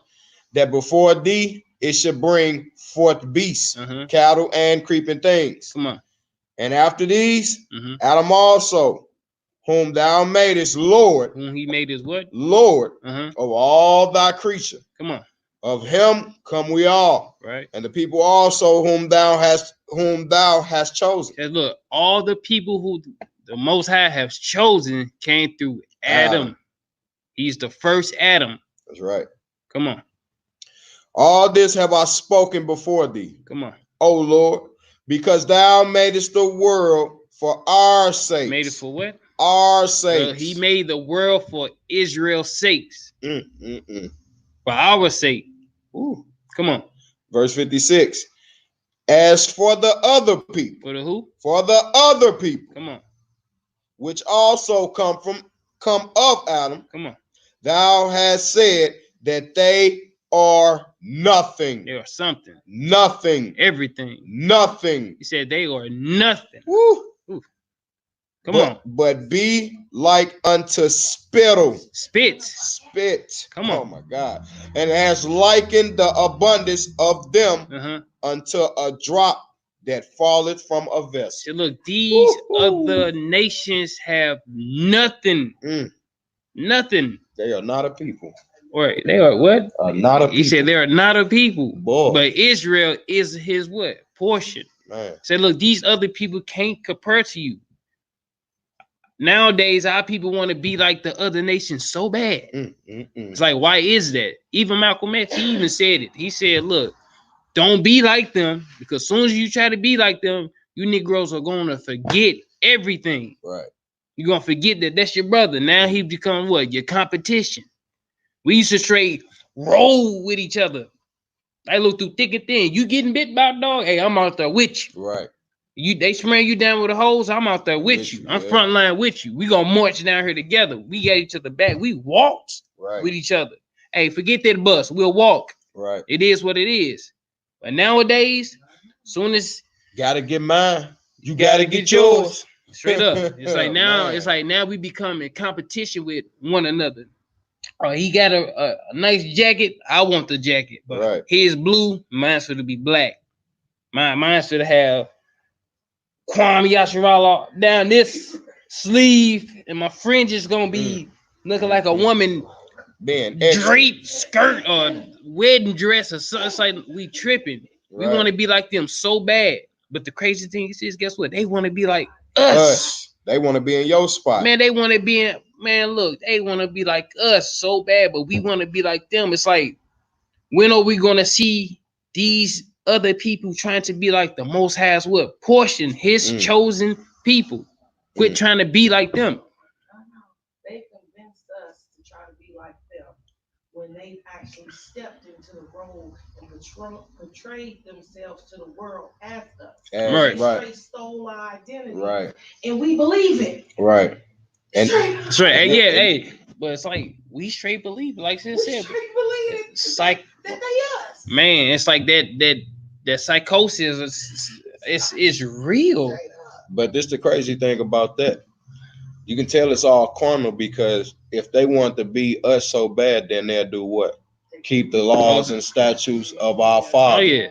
Look, they want to be us until their time come. Oh, what I gotta do? What? Oh no. Till they figure out they gotta. Fast for certain days. Straight up. Or move to the city. It's like, look, man, look, they want to be you until they see, like, look, well, I gotta live in a projects. I gotta have rats running around my crib. All this, I gotta go through discipline. Again. Oh no, I gotta afflict my soul. I gotta clean my own toilet. Right. Oh no. I gotta cook my own food. I'm cool. We gotta season our food too. Right. You know, they don't season. They cook their chicken in water. You know what I'm saying? That's their boiled chicken. They don't boil it. I was doing a private duty case yesterday, and the woman, she was like, "Well, we're Orthodox Jews, and I have to get ready for the Sabbath. Do you know what that is?" I said, "Yes, I do." Right. Well, our kitchen is kosher. Do you understand that? Yeah, I do. Well, where do you know that from? I could have said, because I'm getting right. Because I'm the portion. Right. Because straight up, because I do. I know. Right. Like, why you knew? Right. Because y'all what? Stole our identity. Right. Well, we usually have our head covered. I say, my head covered. Right. Well, we usually, don't you see I'm the same way? Is that what it is, that you actually see? You see me. Right. Everything you call yourself pointing out. Mm-hmm. How you gonna tell me about me? I ain't one of them. Right. Exactly. What it is, you Right. came in there, she saw that threat. She was just like, oh no, something different about her. And then all of a sudden, she just started bowing down to everything that I said because I wasn't engaging like that. Oh, praise it. Get me. And she just started questioning me about, well, how do I do this and how do I do that? And at first, it was like he was trying to talk down to me. And right. And Most High said, well, I make your enemies your what? Footstool. That quick. The script and manifested that quick. Boy, she was in there like, yeah, do you know, well, how do you know this? Right. Where do you know this from? Right. Then it was just like, so, okay, so how do you do this? Then, okay. So when is this your body? Right. So we've been doing it wrong. Okay, so yeah. That's right, Lamb's humble book, yourself. Off life. Man, they love life. stirring. You know what I'm saying? Straight up. They like stirring because obviously it's that they light. know. Yeah, they know, that man. light, They see that light. Come on now. They know what's going on. You know what I'm saying? Now she just tried to educate you. But when your light shine, educated her. You know what I'm saying? But what? Revelations 2:9, 3:9. Come on now. They try to be like you. They the synagogue just say. You know what I'm saying? Come on with it. Where we at? Second Ezra 6. We're at verse 57. Come on. Verse 57. And now, O Lord, behold, these heathen. Say that again. These heathen, which have ever been reputed as nothing, have begun to be lords. Have begun to be what? Lords. Have begun to be what? Lords over us. And to devour us. Now look. Sound like Deuteronomy 28. It's like, look, if you go back to verse 54, it just said Adam was the Lord over all the creation. 57 said these heathens are lords over us. Look how quick we have lost that connection. That quick. Just like in a blink of an eye. Just like, look, he just said Adam is the Lord over the earth and your creation. But now these heathens are lords over us. Right. Why? Right. And Lord means master, which means they teaching us everything that we know. You know what I'm saying? Adam was the ultimate, was the teacher back then. You know what I'm saying? He the one that named the cattle. You know what I'm saying? Named Eve. Now we trust in what they say. Why? Because they lord over us. We gotta learn from them and teach it wrong. The oracles of God is with who? With Israel. That's right. That's right. And they said devours to kill. To kill. Man, look, they kill us each and every day, and they get away with it. Right. But they say, where this cross? Yeah. They say, oh, we accept everybody. Yeah. No. And they try to make it seem like it's lawful to kill us. You know what I'm saying? And according to the laws of the land, you get sick, you got to go where? To a hospital. You leave out the hospital sicker than what you came in there. Exactly. You know what I'm I saying? see it every day. And then it's like our people need to stop taking the hush money. Exactly. Once you take the hush money, it's like murder she wrote. That case is closed. Soon as they tell you, like, look, we know we can kill Lil Ray down the street, but we gonna give y'all $6 million right in damages, and then you never had that kind of money in your life. You like $6 million. You know I can do. I bet. And then you sign it. They give you the check. They play with everybody else's emotions in the world. You already know. You done already got the check. That's your hush money. Right. Everybody else in the world waiting on the trial. You already know they finna get found not guilty. They gave you the money, but we get roused up in the spirit as soon as they not guilty. Oh, it's time to go to war.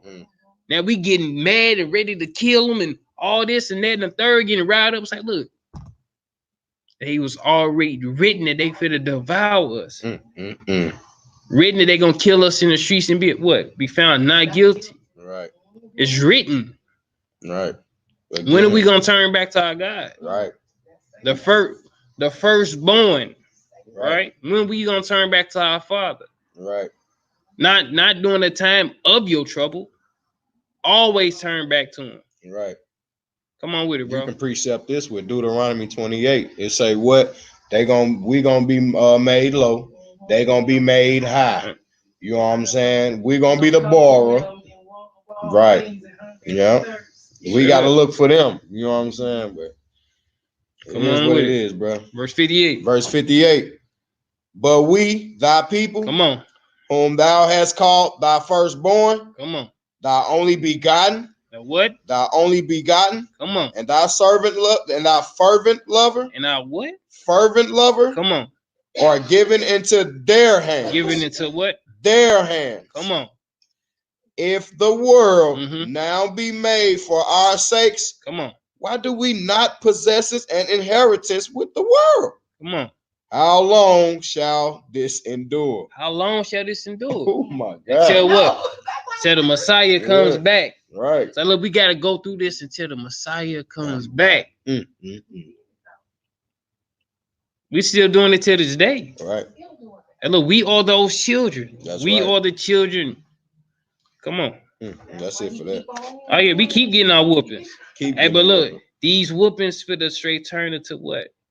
Spiritual blessings. Spiritual blessings, brother. That's why we got to stack our treasures Up in in the heaven. heavens. Because we don't know what's to come. What scriptures say, we don't know what Christ looked like, but we know we're going to be just like him and look just like him. And again, who he looked like? The Father. Come on, we got Deuteronomy chapter 7, verse 6 to 8. Deuteronomy chapter 7. Deuteronomy chapter 7, verse 6 through 8. And this still in the section of Yahweh love because he chosen us. Loved you because he chosen us. I'm destroying it. Deuteronomy chapter 7, verse 6 through 8. Deuteronomy chapter 7, verse 6. Throw some nines when we get in there, family.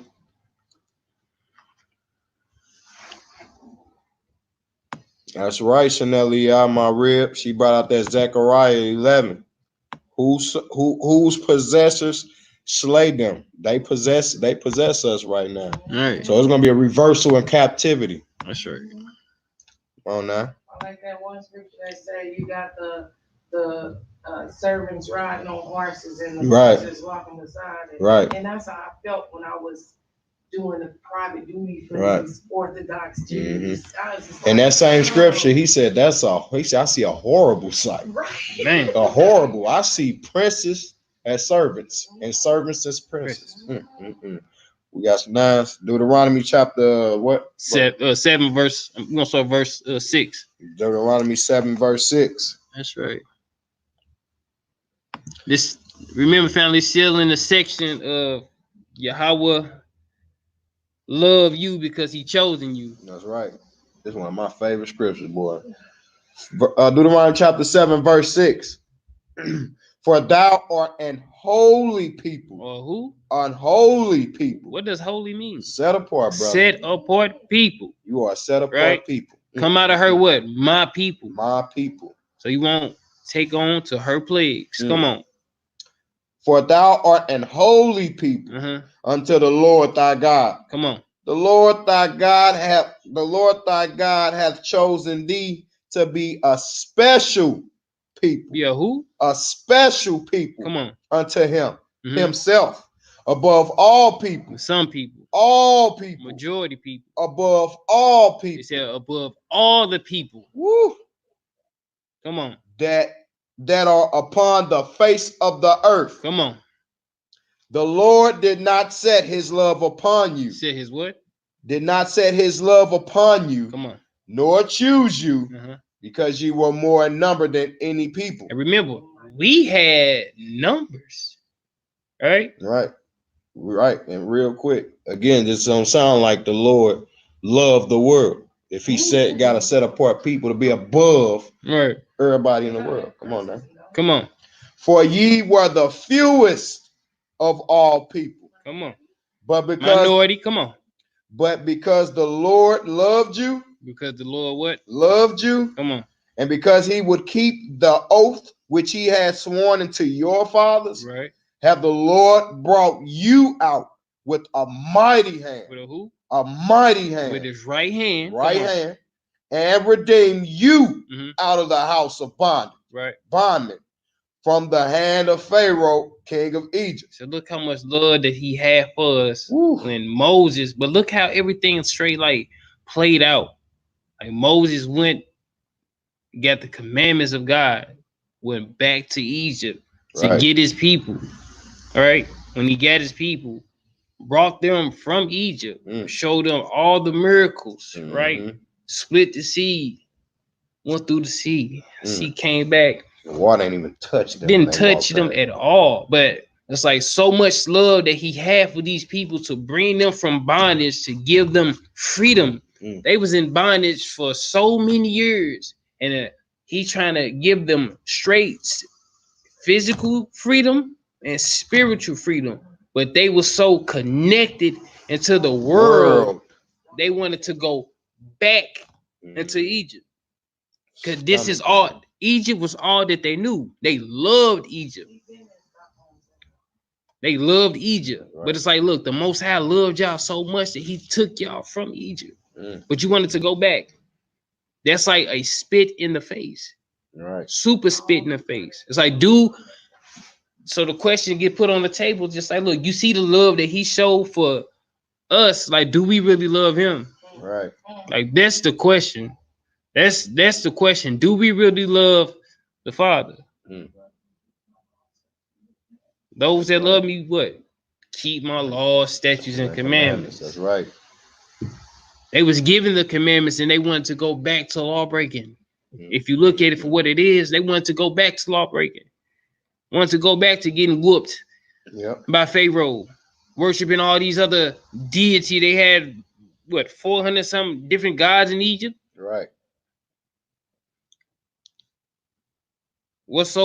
And the crazy thing is this, like, this is Egypt now. So now you see the mirror image of why our people do not want to come up out of Egypt. They so spiritually connected and so connected to everything else except their creator. They don't want to pull from it. You can show these people all day, hit them upside the head all day, what we should and should not be doing. But the first thing they say, well, somebody in my family was a pastor and I ain't trying to hear all that. It's like, look, I'm not coming to you with that kind of mindset. My mama was a Christian. My daddy was a Christian. I'm a Christian. It's like, no, look, not coming to you with that kind of mindset. Just like, okay, they was a Christian. Okay. We ain't Christians, we Hebrews. I'm trying to show you what thus says the Lord. What's so good about America that you don't want to let go? What is it? Like, you have to deny self in order to receive the Messiah. We want to worship their gods like Christmas. And the whooping is being next month. You can't pay your electric, gas, rent, all of that. I don't understand why you saying this for the kids, but the kids don't pay me. Exactly. It's like, when we gonna start making excuses? And the problem is we want somebody to reign Lord over us. You know what I'm saying? Give us a king. Yeah, give us a king. Yeah. But But the crazy thing about it is, when the Most High told Moses, if you set somebody to be king over you, let it be within the midst of your brothers. And at that time, it wasn't no king. So he already knew that y'all gonna ask for somebody to reign over you. And then when he let us choose our king, who we go? We went off the looks. Right. Oh, he tall. He big. He's strong. Right. He finna be. And that didn't work out. Lord say, you know what? Get back. I got it. Right. There go the new king of Israel. Right. I won't look, bro. Somewhere always where we not looking at. The Most High is always looking. You know what I'm saying? It's always best to be the outcast. Go right. See a lot of people go right, man. Go left. Go left. Be the black sheep. You know what I'm saying? Hey, look, ain't nothing wrong with being a black sheep. Boy. Hey, it is what it is. All right. So look, this section is called Yahweh keepeth thee in balance. Bro, I got just one script. 1 Samuel chapter 2, 6 through 9. 1 Samuel chapter 2, 6 through 9. Yahweh keepeth thee in balance.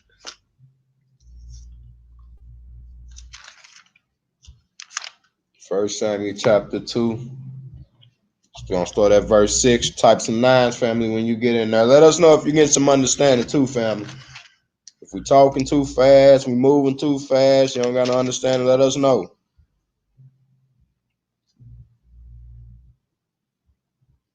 First Samuel chapter 2.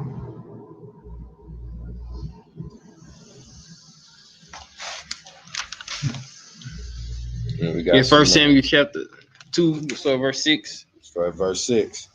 First Samuel chapter 2, verse 6. The Lord killeth. He what? The Lord killeth. Come on. And maketh alive. Come on. He bringeth down to the grave and bringeth up. Come on. The Lord maketh poor and maketh rich. Right. He bringeth low and lifteth up. Come on. He raiseth up the poor out of the dust. Come on. And lifteth up the beggar from the dunghill. Come on. To set them among princes, and to make them inherit the throne of glory. Make them to inherit the what? The throne of glory. Come on. For the pillars of the earth or the Most High. Come on. And he hath set the world upon them. And that's all balance. Like that's it. That is a balanced scale. That's right. You got the rich, you got the poor. Like kill it, make it alive. That's right. Like bring it down and bring it up. So it's like everything is everything. Yeah, the Lord is in control in everything, and everything with the Most High is balanced. Right. It's never unbalanced. Right. It's never unbalanced with the Most High. So you can never be unbalanced in what? In your judgment. Right. Always have a righteous judgment. Never had to respect the persons in what? In judgment. Right. Most High does everything in balance. If it tilt too far to her, it's an unbalanced scale. Right. He give it again. He's in control of everything, and what he doing, he trying to give everything to you, but you too hard headed to even want to listen. You know what I'm saying? It don't make no sense in the world, man. Come on. Verse 9. Verse 9. He will keep the feet of his saints. Come on. And the wicked shall be silent in darkness. Come on. For by strength shall no man prevail. All right, we're gonna hold it there. That's right. Order. Lost in sin, he made. This section is called "Lost in Sin." He made us alive in His Son. Woo. Chapter. We're going to Ephesians chapter 2. We're gonna go to 5 through 6. Lost in sin, He made us alive in His Son.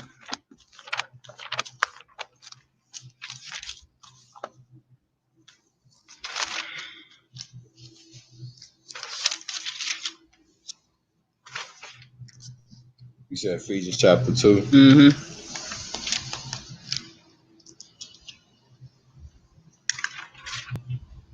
What verse we starting at?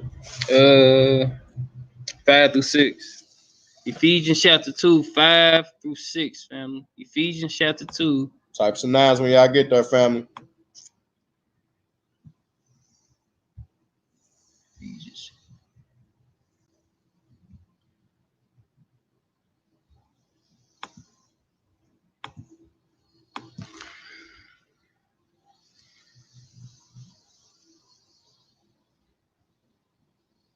All right, we got some 9s. Ephesians chapter 2, start at verse 5. Right. Even when we were dead in sins, Right. hath quickened us together with Hamashiach. By grace ye are saved. Come on. And have raised us up together. Have raised us up what? Together.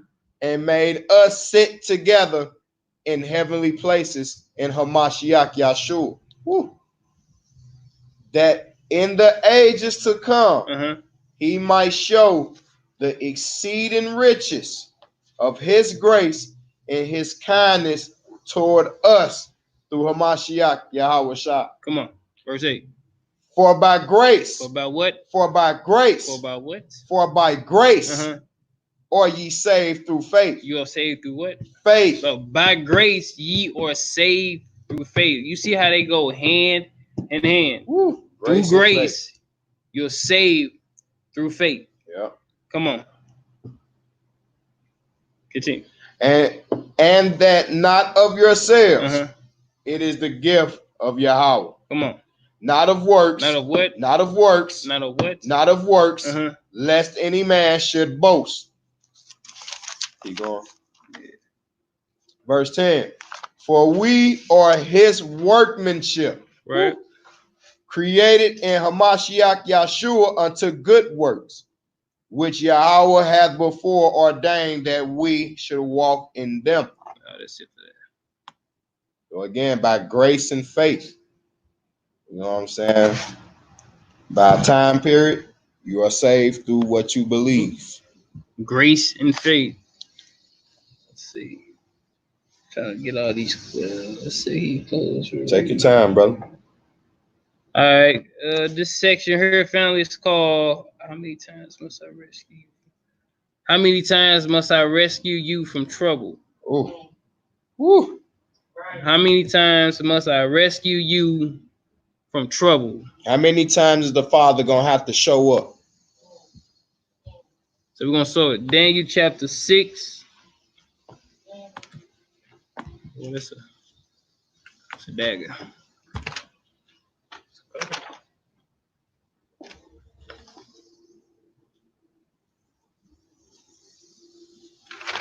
Daniel chapter 6. Yeah, Daniel chapter 6. He got 17 to 22.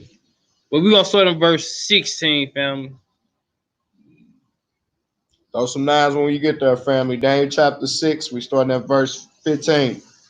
You said 16, 15 or 16. We're gonna start in verse 16. We're gonna start at 16, family. Start at verse 16. Throw some nines when you get it, when you get there, family.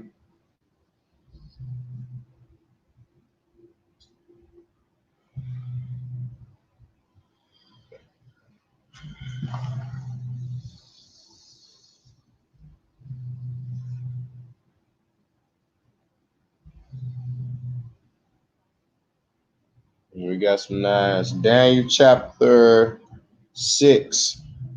You said verse 15? Yeah. Daniel chapter 6, verse 15. Then these men assembled unto the king and said unto the king, Know, O king, that the law of the Medes and the Persians, that no decree nor statute which the king established may be changed. Then the king commanded, and they brought Daniel and cast him into the den of lions. Right. Now the king spake and said unto Daniel, Thy God, whom thou servest continually, he would deliver thee. And look, now he's trying to be funny. He's trying to mock Daniel, right? But notice what he said, though. Notice. Oh, my goodness. Come on, Uriel, don't do that. What verse we in? We're in verse 16. Sorry, family. But notice what he said about Daniel, though. Verse 15 again. He serve him continually. It said, Now the king spake and said unto Daniel, Thy God whom thou servest continually, he will deliver thee. He went on record. He's been watching Daniel. Yeah. So it lets you know, like, look, everything that you do, everybody's watching. Right. Everybody's watching everything that you do. It's the men of Israel or the women of Israel.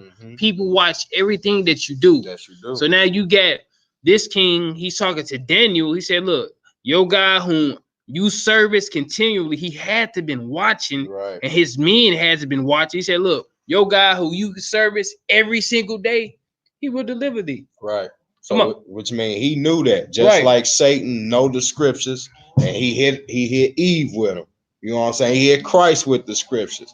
You know what I'm saying? If at any time you can cause all the angels to come down here, how about you kill yourself and see if they'll save you before then? So again, he's saying, you know, Daniel, you serve the Most High every day. Every day. He said, look, tell your God who you service continually, he'll come deliver you. Right. Come on. Verse 17. Look, all praise. I thank you for noticing. My light is what? Shining. That's right. Come on. Verse 17. Come on with it. And a stone was brought. And a who? A stone was brought and laid upon the mouth of the den. Come on. And the king sealed it with his own signet. Come on. And with the signet of his lords, that the purpose might not be changed concerning Daniel. Right. Say, look, whatever decree is made about Daniel, I take my ring, I put my signet on it. It's like, look, it will not change. Right. Right. Anytime people made a signet, it's like, look, that's a decree. Yep. It went out. Just like with Israel was going to be destroyed as a nation. His signet went out. Right. But she did what she did for Israel. And guess what happened? We still here. Woo. That signet was what? Changed real quick. Real quick. Come on. Verse 18. Then the king went to his palace and passed the night and passed. Say it again. So verse 18 again. Then the king went to his palace and passed the night fasting. Come on.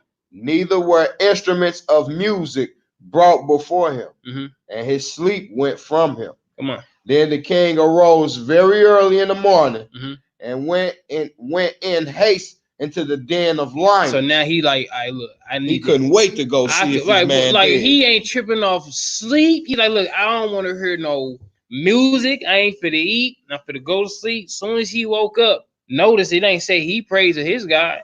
Right. When we wake up in the morning, what we do? We pray first. Right. All right. He woke up and he went straight to the den. Just like, yeah, let me see what's going on in this den. Come on. And real quick, it sounds like he ain't even have faith in his own decree. Exactly. He slept the night away. He slept it away. And then he went straight to the den. Just like, straight to the den. Let me see what happened. Right. Verse 20. And when he came to the den, he cried. He did what? He cried with a lamentable voice unto Daniel. And the king spake and said to Daniel, come on. Oh, Daniel. Oh, who? Oh, Daniel. Come on. Servant of the living God. Servant of the who? Of the living God. Oh, so now he's the living God. Now you putting cloud on his name. Oh, Daniel. He's like, this bruh still here. Bro, I thought you better get, I put about 6 lions down there. But let you know what? Daniel had dominion over these lions. Right. In this cage. Going back to what? Adam. He got dominion over these lions. Come on. Is thy God, whom thou servest continually, able to deliver thee from the lions? From the who? From the lions. Come on. Because Satan is what? A lion. Right? So just imagine him being put down there with Satan. Right. He said, look, your God going to deliver you from Satan? Right. Come on. Verse 21. Then said Daniel unto the king, O king. Oh, what? O king. Come on. Live forever. Do what? Live forever. I am here. I'm here. I'm still alive. Come on. Verse 22. My God has sent his angel. Sent who? Sent his angel. Come on. And have shut the lion's mouth. I did what? Shut the lion's mouth. Come on. That they have not hurt me, for as much as before him in innocency was found in me. Come on. And also before thee, O king, have I done no hurt. He said, look, I ain't done nothing to I done nothing to be put down here. Nothing. Same thing Christ was saying. Y'all wish to kill me, but what have I done? What have I done? Check my works. It's like, look, at the end of the day, it's just like the Most High always would show up for what? Deliverance. Yeah, he never forgot you. Never forgot us. Time and time. Like, look, whatever you read is always what? A problem, deliverance. Yep. A problem, deliverance. A problem, then deliverance. Always got delivered. No matter where we was at, we was always delivered. Right. This is our last captivity, and we will be what? Delivered. That's right, brother. Come on. Verse 23. Then was the king exceedingly glad for him. Come on. And commanded that they should take Daniel up out of the den. So Daniel was taken up out of the den, and no manner of hurt was found upon him. Why? Because he believed in his power. He believed in what? In his power. Now look, the bigger the faith, the bigger the miracle. Like, look, he down there by himself with these lions. And guess who showed up? The angel of the Most High showed up to deliver him. from these lions. And again, just imagine them lions being what? Satan. Right. Come on. Verse 24. And the king commanded, and they brought those men which had accused Daniel. Right. And they cast them into the den of lions. What they do? They cast them into the den of lions. So look, this goes back into what? Whatever pit that you try to make for somebody else, you will fall into that pit. It sounds like Haman when he got hung by them gallows that he created for Mordecai. Straight up. Yep. Same spirit. Come on. All right. Continuing. Come on. Them. Their Their children. Their who? Their children. Come on. And their wives. Come on. And the lion had the mastery of them. Come on. And break all their bones. Some of their bones. All their bones. Come on. In pieces. Or ever they came at the bottom of the den. So look, this goes to show, like, look, never go against what the chosen people of God. That will destroy you, your wives, and your children. Even when death is on the table. Even when death is on the table. So be careful things that you say about certain men of Israel. Right. Or certain women of Israel. Right. This could be you. This could be you. Come on. Verse 25. Then King Darius wrote unto all people, nations, and languages that dwell in the earth. Peace be multiplied unto you. What? Peace. Come on. Be multiplied unto you. Come on. I make a decree. Come on. That in every dominion of my kingdom, come on, men tremble and fear before the God of Daniel. Before who? The God of Daniel. He said, look, bow down. That's the living power. Woo. I mocked this man. That's the living power right there.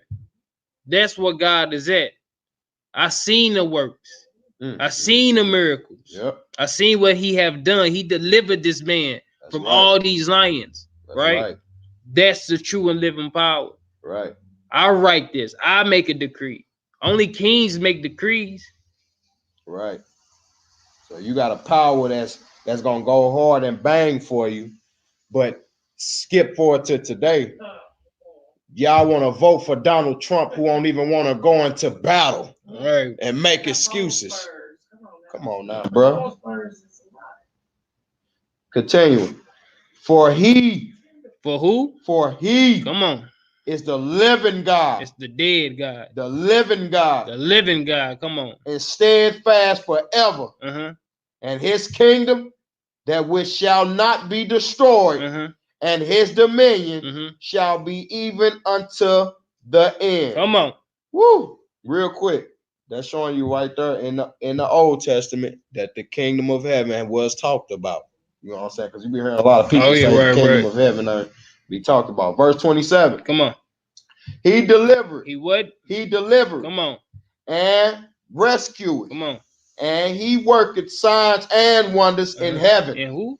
Worked signs and wonders in heaven. Right. And in earth. Come on. Who have delivered Daniel. Who had did what? Who had delivered Daniel. Come on. From the power of the lions. All praises. All praise. So again, what Nehemiah say? How many times is your God gonna deliver you? Straight up. He deliver us time after time. Look. At the time, bro. That's one of many examples. Noah, he delivered Noah. Deliver lots. How many times? Nishad and Abednego. Right. You know what I'm saying? Joseph, you get in the Jasper. Joseph was in a pit with them serpents, with them snakes. He put that spirit on them snakes and they ain't touching. You know what I'm saying? How many times the Lord gonna deliver you? And we go astray from the Lord over a stomach pain today. A stomach pain, bills. You know what I'm saying? Everything that is of the flesh. Woo. That's why we gotta remain in the spirit, because the Most High is gonna work through you through spirit. Yeah, most definitely, all the time. All right, this is Job chapter 5, verse 17. Job chapter 5. That's right. Let his mercy endureth forever. Book of Job, family. Book of Job.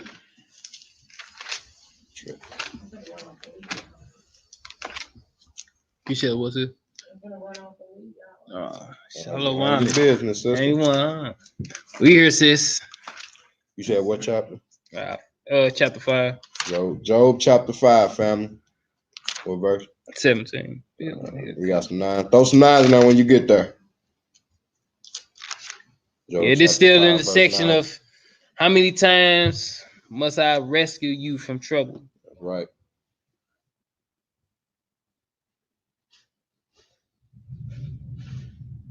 You said we're starting at verse 9? Yeah. No, verse 17.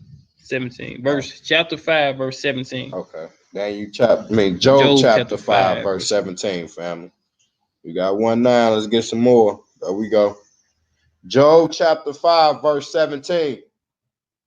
Come on. And it reads, Behold, happy is the man whom Yahweh corrected. No, sad is the man. Happy is the man. Miserable is the man. Happy. Come on. Is the man whom Yahweh corrected. And why is that? Because he knows that the Most High loves him. That's right.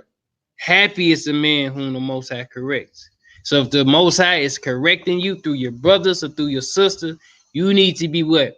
Happy. That's right. Don't be mad at him or her because they're doing their job to what? Deliver you the message. Right. Don't shoot what? The messenger. Which always gets shot. Yeah. Or get stoned, right? Because they stoned what? Stephen. Come on, he was a messenger. Come on with it. Let me start that verse over again. Behold, happy is the man whom Yahweh corrected. Therefore, despise not thou the chastening of the Almighty. Come on. For he maketh sore. Come on. And bindeth up. He woundeth. Right. And his hands make whole. Come on. He shall deliver. He shall what? He shall deliver thee in 6 troubles. And who? 6 troubles. In 6 troubles. Come on. Yeah. Come on. In 7 there shall no evil touch thee. Come on. In famine, right, he shall redeem thee from death. In famine, he shall redeem you from death, right?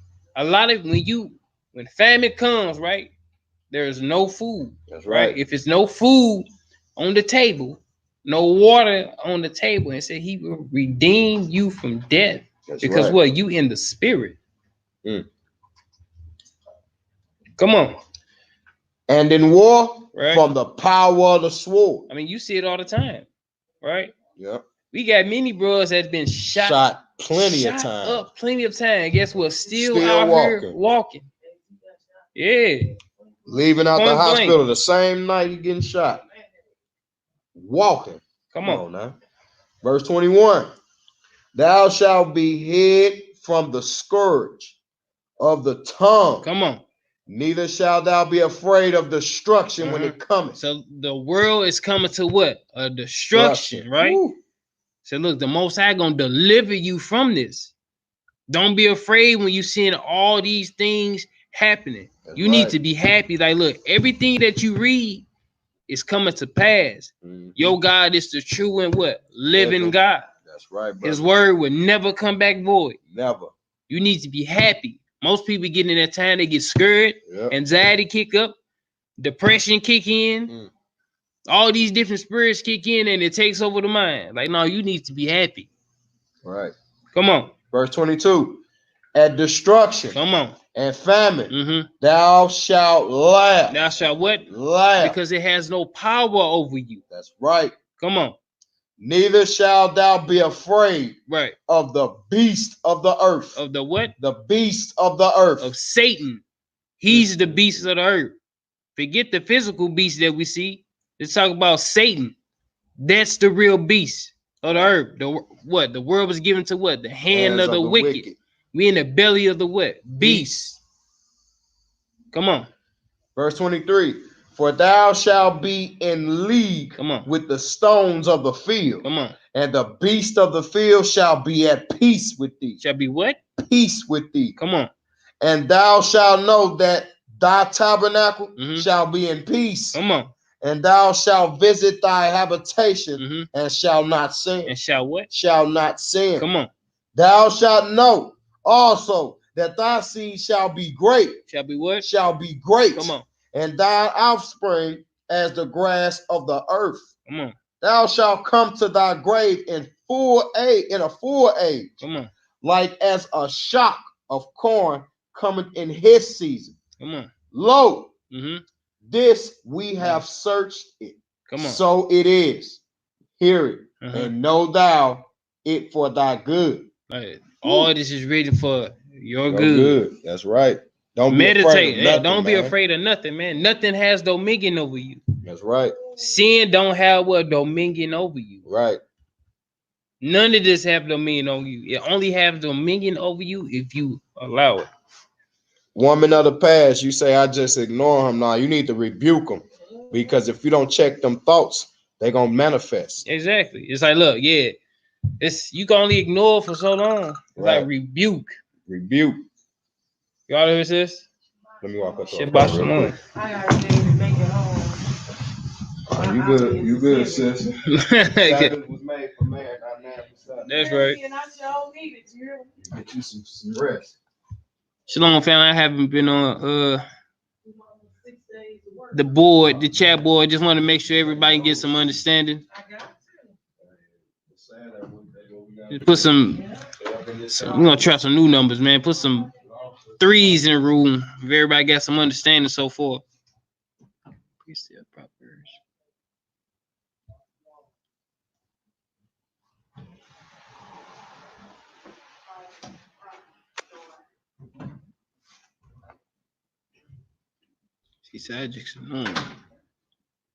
Trey all day.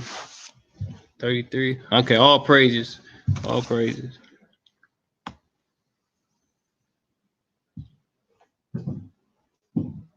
Where we at, brother?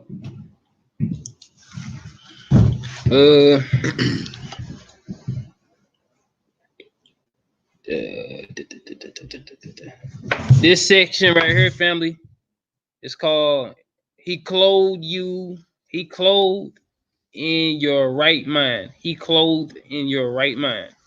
He clothed in your right mind. All praises, bro.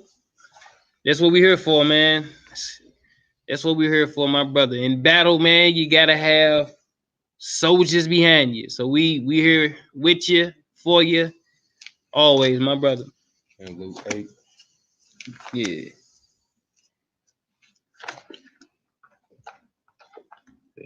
He clothed you in right mind. Luke. Right. All right, so look, we this section, family, is called He Clothed You in Right Mind. So we're going to Luke chapter 8. We're gonna start on verse 35. Type some 9s or some 7s when you get in there, family. Luke 8, starting at verse 35.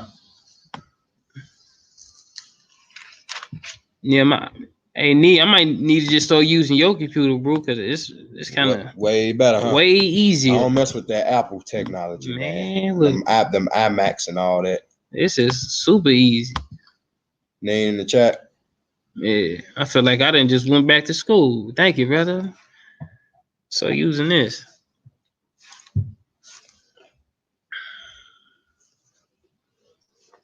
All right. This is Luke. Let me make sure this is right. Yeah, Luke chapter 8. We're gonna start in verse 35. I got some 9s, some 7s in here. I'll put some I ain't even Type some 9s, family, or some 7s. Oh my goodness. When you get there. I don't know what I just. Oh my goodness, I spoke too soon. All right. All right, they ready. You there? I done lost the whole stream. Go ahead, brother. Do your thing. Pull it back up. Okay. All right, look. I'm gonna just stick to the. I'm gonna stick to this, and then once I need to go back to the. Okay, yeah, I'm not even. All right, we're gonna stick here. All right, brother. Do your thing. They ready? Luke chapter 8, verse 35. Right. It reads, Then they went out to see what was done, and came to Yahshua and found the man, right, and out of whom the devils were departed, right, sitting at the feet of Yahshua, clothed. Doing what? Clothed in his right mind. In his what? In his right mind. So look, now we gotta go back. Yeah, we did. I was just saying we gotta go back so they can understand. This man just had devils casted up out of him. Yeah, we gotta go back, family.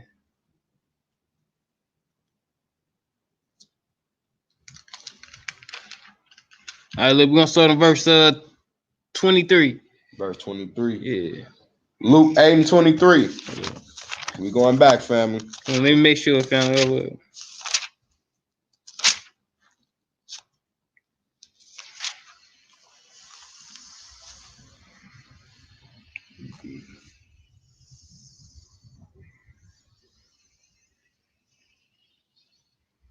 Now we're gonna start at 35, fam. Hold on, that's it, 35. Then he just happens in 35. I said we started No, we're gonna start in 28, fam. 28. I was just gonna say 28. We're gonna start in 28. 28. It says, when he saw Yahshua, he cried out and fell down before him, and with a loud voice said, "What have I to do with thee, Yahshua, thou son of Yahweh Most High? I beseech thee, torment me not." Come on. For he had commanded the unclean. Yeah, did what? Commanded the unclean spirit to come out of the man. Because look, he has dominion over these spirits, right? That's right. These spirits don't have dominion over men. Right. They come inside of your temple, but you have the power to what? Cast them out. Right. Right. We're in that hour now where the Most High has given us power to cast out what? Unclean spirits. Come on. And then he had that light, so the evil spirits seen who it was, and they called out and begged for their life. Come on. For oftentimes, right, it had caught him, and he was kept bound with chains and in fetters, and he brake the bands and was driven of the devil into the wilderness. Come on. And Yahshua asked him, saying, "What is thy name?" And he said, "Legion." He said, "What?" Legion. And look, we got movies out here called Legions, right? And these, when you watch the movies, talking about these evil spirits, and when you see them, they jump inside men, and then they grow wings like angels, right? It's like these of the devil. Any sickness, any disease that is of what? Hashatan. That's right. It's of the devil. Why is it that in these movies, Legion shows what? Wings or what? Fallen angels. Satan. Come on. Because many devils were entered into him. How many devils? Many. It says many devils. Not just one. It says many devils. Many evil spirits. Come on. Many devils were entered into him. Come on. And they besought him that he would not command them to go out into the deep. Come on. And there was an herd of many swine feeding the mountain. And they besought him that he would suffer them to enter into them. And he suffered them. Come on. Then went the devils out of the man, right, and enter into the swine. Enter into the what? Into the swine. Come on. And the herd ran violently down the steep place into the lake. Into the who? Into the lake. Into the lake of fire. No, into the lake. Into the lake. And were choked. And was what?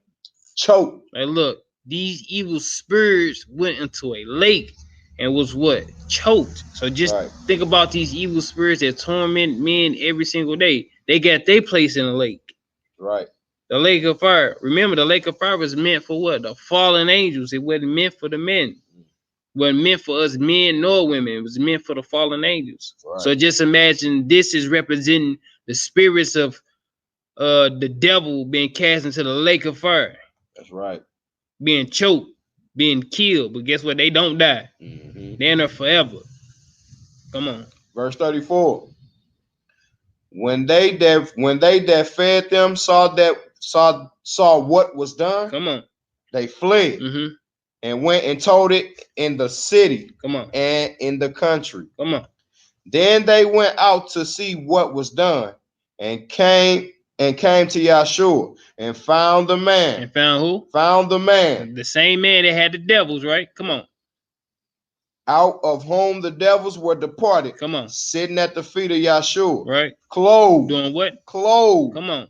And in his right mind. In his what? And in his right mind. Look, he got on clothes, right? And he's in his right mind because them demons are not what? Tormenting him what? Mentally. Yeah. He's in his right state of mind, where we have to be in our right state of mind. If you're not in your right state of mind, guess what? It's showing you that those are evil spirits. Right. That torments men. It said, look, now he's in his right state of mind. That's beautiful. Yeah. Come on. Real quick. So them devils that got casted out. Here come the correction. Christ rebuking them up out of there. And what he do? He showed him love after he was corrected. Right. You know what I'm saying? Like Nehemiah said, how many times I'm gonna have to clothe you? You know what I'm saying? Where we at? That's 35 again. 35. I'm gonna start 35 over, family. Then they went out to see what was done, and came to Yahshua, and found the man out of whom the devils were departed, sitting at the feet of Yahshua, clothed and in his right mind, and they were afraid. Come on. Verse 36. They also which saw it told them by what means he that was possessed of the devils was healed. So look, they told him how he was healed, right? Because they was the ones that saw everything that went on. Remember, it's like, look, they saw it, they was afraid, they shook, they told everybody what happened, then they came back to see that the man who was cast out, the people who they told, they came to see, like, hello, I know him. Right. I know him. That's just like if everybody in the neighborhood know the kid down the street got or I ain't gonna say all the time, he got cerebral palsy, right? Everybody in the neighborhood know little Jonathan up the street got cerebral palsy, right? For years, we've been knowing him since he was born, right? He's 18, he's 17 now, right? Right. Still got cerebral palsy, and then Messiah hit the earth, do a miracle, right? And then we see now he's walking up straight. He's down there clothed and straight talking to the Messiah. He don't have his crutches or anything no more. Don't have none of that. His back brace, none of that. Now he's talking to the Messiah, and everybody in the neighborhood like, whoa, he's straight healed. He healed. Showing you that he looked at like he couldn't be healed, which means that showed where they faith was at. It showed where their mindset was at. You know what I'm saying? They were scared behind that healing. It was like, man, hey, look, I've never seen nothing like this. So when the Messiah came down here, nobody never seen anything like that. So that's why a lot of people went to go tell other people, like, bro, look, I just seen dude just get healed. Right. That's the talk of the town. So it's like, if you the elders of the town, and then you got people straight coming behind you and healing people, it's like, hey, look, we have to kill him. We have to stone these kind of people, because if not, everybody gonna start going to them, instead of coming to us. Right. No, it don't work that way. Come on. Verse 37. Then the whole multitude of the country of the Gadarenes round about besought him to depart from them. Come on. For they were taken with great fear. And he went up into the ship and returned back again. Come on. Now the man out of whom the devils were departed besought him that he might be with them. But Yahshua sent him away, saying, come on, return to thy own house. Come on. And show how great things Yahweh have done unto thee. And do what? And show great things. I'm so straight up. Return to thy own house. Come on. And show how great things Yahweh have done unto thee. He said, look, the Messiah got, look, don't come with me. I need you to go back to show testimony. Yeah. That I am the Son of God, right? Show them that I am the Son of God and the power resides in me. I got the power to heal. I need you as a testimony. So if somebody try to say it didn't happen, I want you to be that walking testimony. That's right. Come on. Verse 39. Continue at 39. And he went his way. Right. And published throughout the whole city. Some of the city. The whole city. Half the city. Whole city. A third of the city. The whole city. He said, look, this dude went to the whole city. Like, do y'all understand? He went throughout the whole, that's like me going throughout the whole city of St. Louis, right? The whole city. Not just downtown. Right. The whole city of St. Louis. Come on. The whole city how great things Yahshua had done unto him. And tell everybody all the great things that the Messiah has done unto me. Right. And remember, they didn't have Facebook. They didn't have internet. They had none of that back then. We have that now. They didn't have that back then. They had to walk or get on camels or wherever their transportation was back then, either walking or getting on camels. But he went throughout the whole city. Just imagine him just going throughout the whole city, just walking. Right. And just telling, hey, look, this is what the Messiah has done for me. That and in doing that, you would get what? Followers of what? The Messiah. That's right. They would see that and be like, look, I believe. Mm-hmm. And that's how you gain more followers. Right. For the Most High in Christ. It's about gaining the souls. That's not right, losing brother. them, and gaining them. Mm-hmm. He said, look, this is how you know you my friend if you what? Bring fruit. The fruit or what? The people. Right on time. We got Mark 5:15 through 20. We want to make sure everybody getting some understanding so far. Mark 5:15 through 20. I can't even see. Everybody getting some understanding. Yeah. Everybody getting some understanding. Y'all still getting some understanding. Type in some 9s, family. Understanding for 9s, and when you there, type some 7s. Mark chapter 5. What verse we at?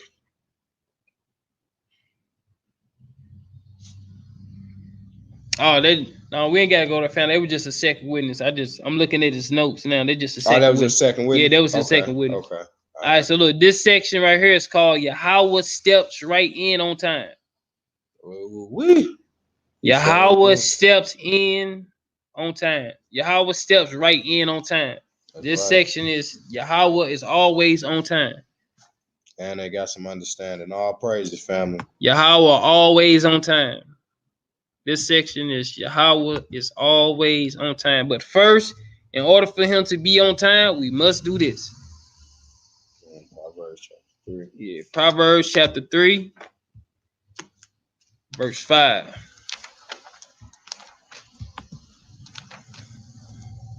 Proverbs chapter 3, verse 5.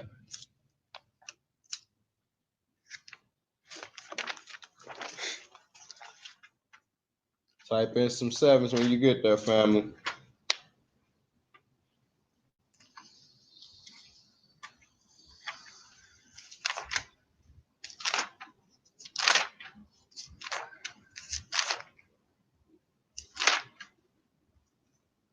Proverbs chapter 3, verse 5.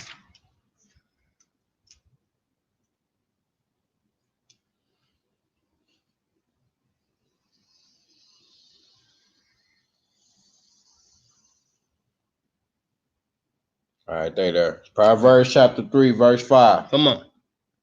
Trust. Do what? Trust. Come on. In the Most High. Come on. With all thine heart. Some of your heart.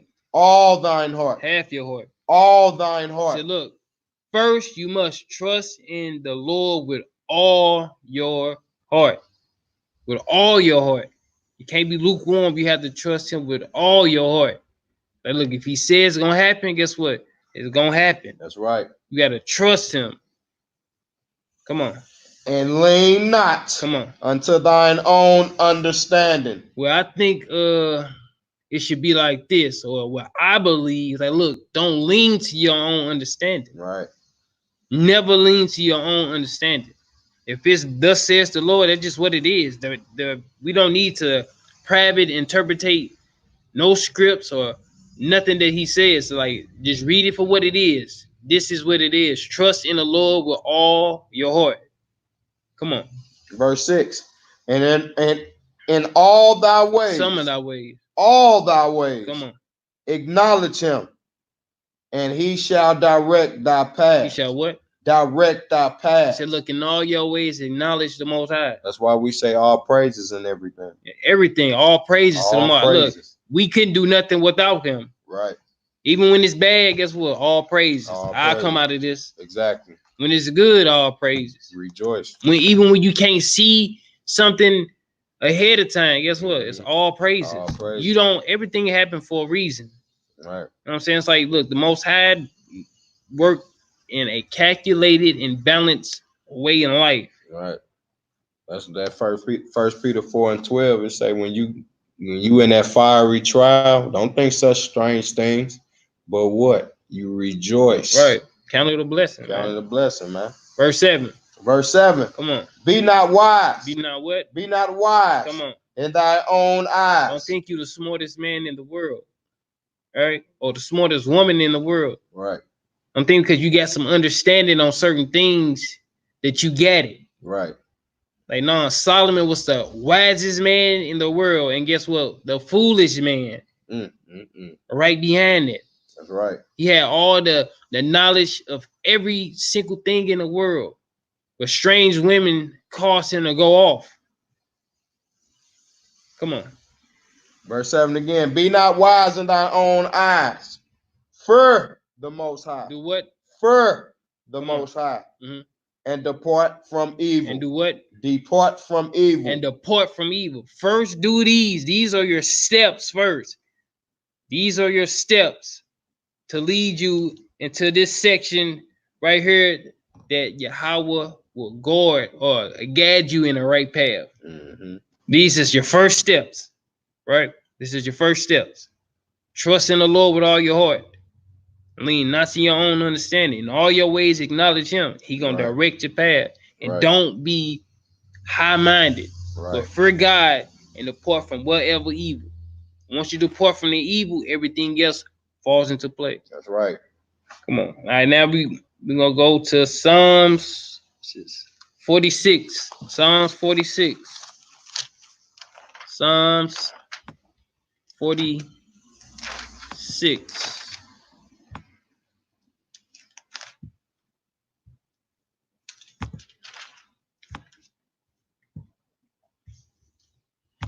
Yeah, bro, got Psalms 46, 1 through 2. 1 through 2. Psalms 46, family. Verse 1 and 2. Type in some sevens when we get there. And we appreciate the donations and the blessings, family.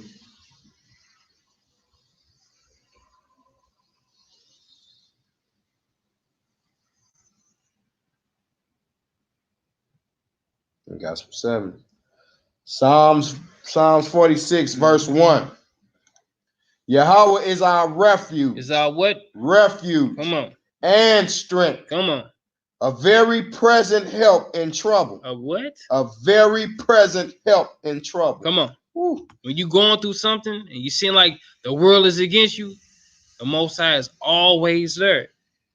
Look, anytime doubt, fear,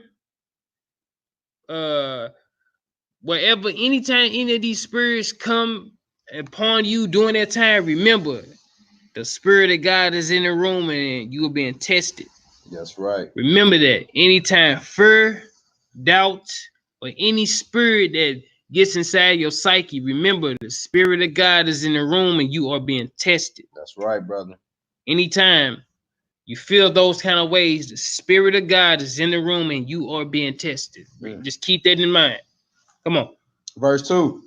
Therefore, will not we fear? Sort it out. Come on. Verse 2 again. Therefore, will not we fear? Come on. Though the earth be removed. Come on. And though the mountains be carried into the midst of the sea. Come on. Though the waters thereof roar and be troubled. Though the mountains shake with the swelling thereof. Selah. Selah. Come on. There is a river. Come on. The streams whereof shall make glad the city of Yahweh. Come on. The holy place of the tabernacles of the Most High. Yahweh is in the midst of her. Come on. She shall not be moved. Yahweh shall help her. Shall what? Shall help her. Come on. And that right early. Come on. The heathen raged. The kingdoms were moved. He uttered his voice. The earth melted. Come on. The Lord of hosts with us. Is what? The Lord of hosts is with us. Look, through all this that's going on, right? you see all the elements of the earth moving, right? All this is happening in the earth, right? You see mountains moving into the sea. That's right. Right? You see all this is happening in the earth. And verse 7 says what?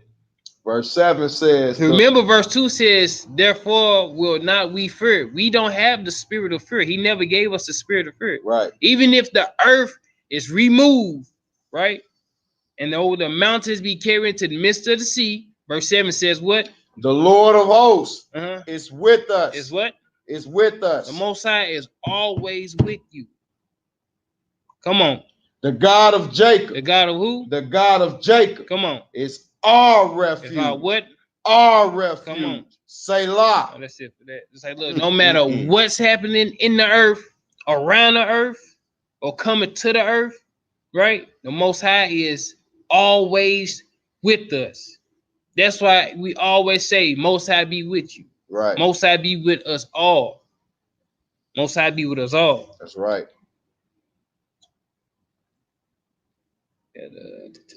1 Peter 5, 8 through 10.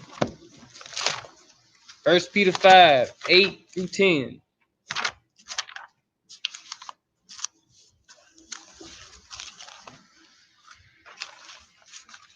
First Peter 5, verse 8, family. Type in some nines when we get there. When you get there. 1 Peter 5, 8 through 10.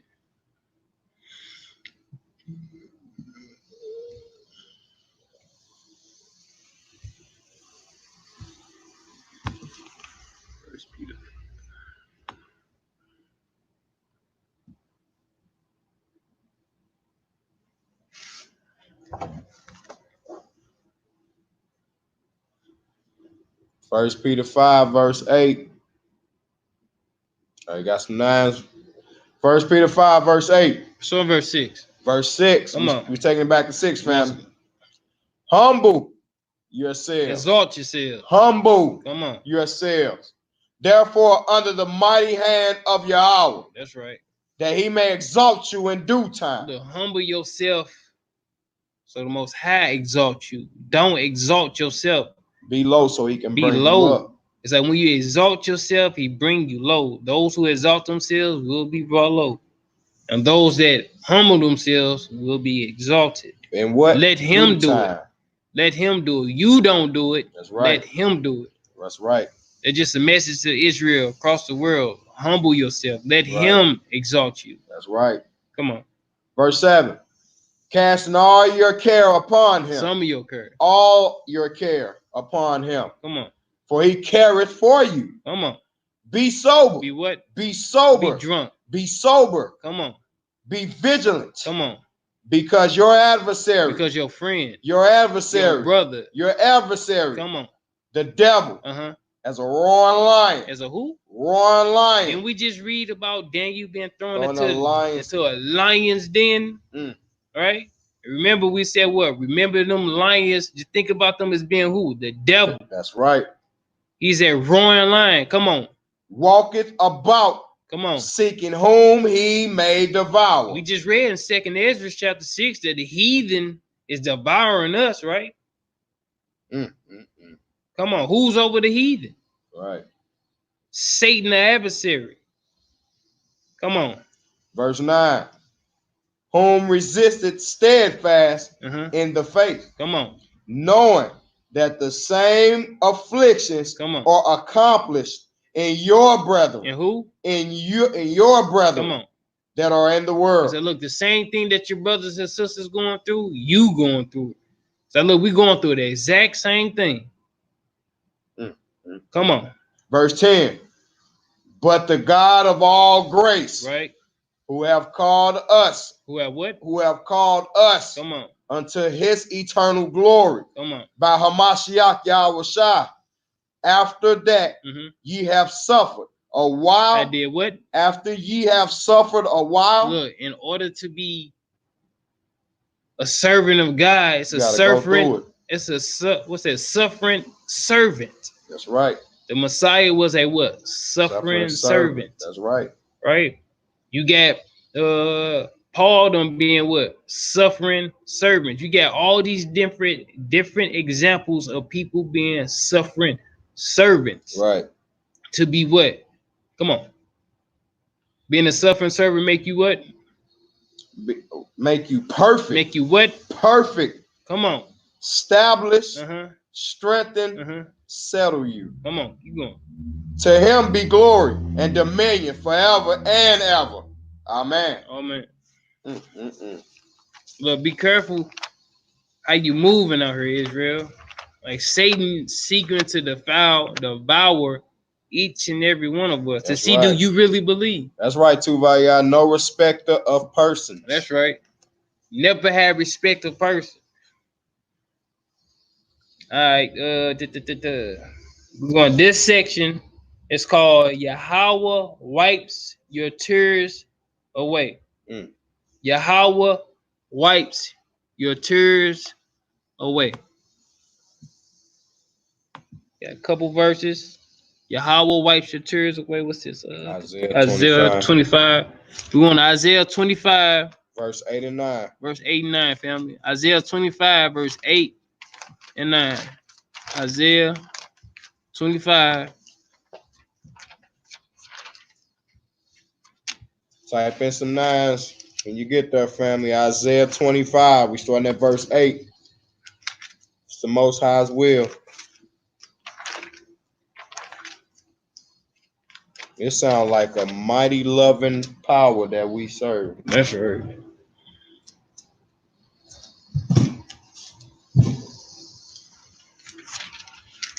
Isaiah 25, verse 8 through 9.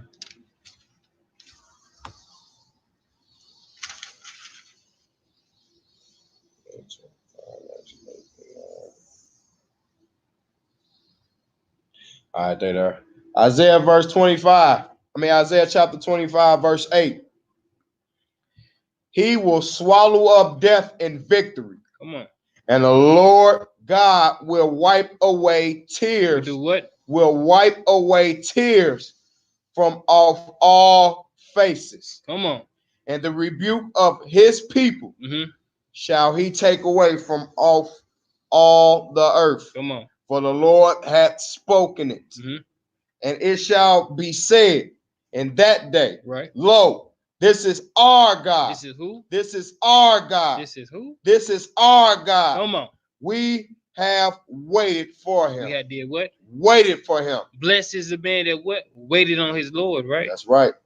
Say, look, through all this pain, all this tribulations we going through, they killing us out in the streets, being That's found right. not guilty, the way that they look at us, right? The way that they treat us, it's gonna come a day, he's gonna wipe away all our tears, right? Right. In that same day, it says what? We gonna in one voice say, this is our God. Woo.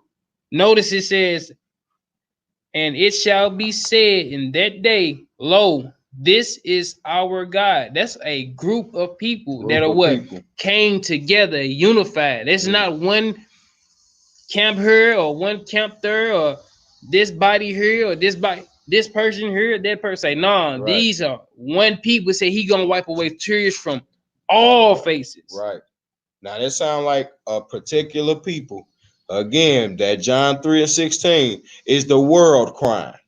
No, this is Israel. This is Israel that's crying out. Read the book of Lamentations. You know what I'm saying? We are the ones that's crying out, bro. You know what I'm saying? He's not wiping tears from somebody that's happy and that is in power. You know what I'm saying? There's no way. You happy, you control the world. There's nothing for you to cry about. But the ones who are getting persecuted, killed every day, going through these curses, we are crying spiritually and physically. So he's going to, again, what? Wipe the tears from our faces. Come on. I'm going to start verse 9 over again. And it shall be said in that day, lo, this is our God. We have waited for him. And he will save us. He will what? He will save us. Come on. This is the Lord. Come on. We have waited for him. We will be glad and rejoice. We will be what? We will be glad and rejoice in his salvation. All praises. All praises. One more verse, family. Yeah, again. Salvation. You know, it say that Babylon gonna go up in smoke and the nation's gonna be wailed for. You know what I'm saying? But we gonna be rejoicing after that. That's right. So again, don't be the one crying over Babylon. Don't be that Hebrew or Shebrew crying because of destruction that's happening in Babylon. Right. Don't be the ones on the boat crying. Yeah, because we being delivered, we being clothed, tears wiped away. You know what I'm saying? We being saved. Again, my people, come up out of her. Come up out of her. That's like everybody that's in that's like children that's in the room. And there's some in there that's innocent, and there's some in there that's not innocent. But when Big Mama or whoever the case may be come back in with that switch, the good ones that ain't did nothing wrong, they gonna do what? Come up out of that room. Yeah, they like, it wasn't me. It wasn't me. The ones that's left is the one that's been causing trouble this whole time. Right. And then Babylon is the great whore, man. Just like if you look at it for what it is, it's just like, all right, you know, a man who lies with a whore, he's lying with her. Right, he's lying with her. He's inside of her. Right. He telling us like, look, come up out of her. Quit having fornication with this whore, Babylon. Right. Where we at? Where break at? We in Revelation chapter 21. Revelation 21, family. 3 through 5. Type in some nines. Boy, it is really coming down. Yeah, that's what I was doing. I think it's going down. All praises. Yeah, Revelation 21. Yeah, 3 through 5.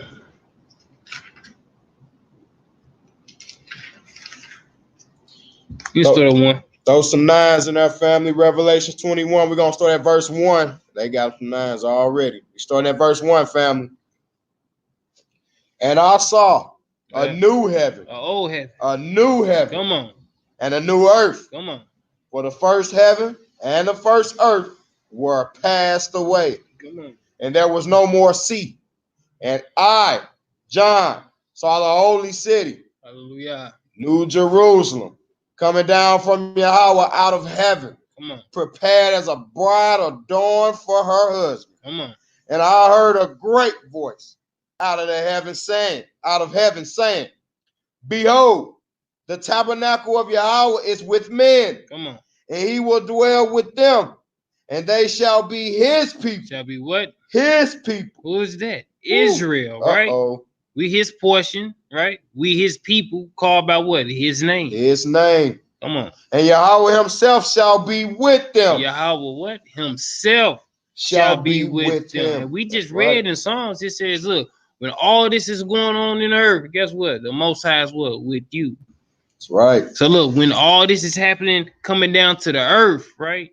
The new Jerusalem, the new earth, right? All the old things are passed away. All this is happening for what? For you.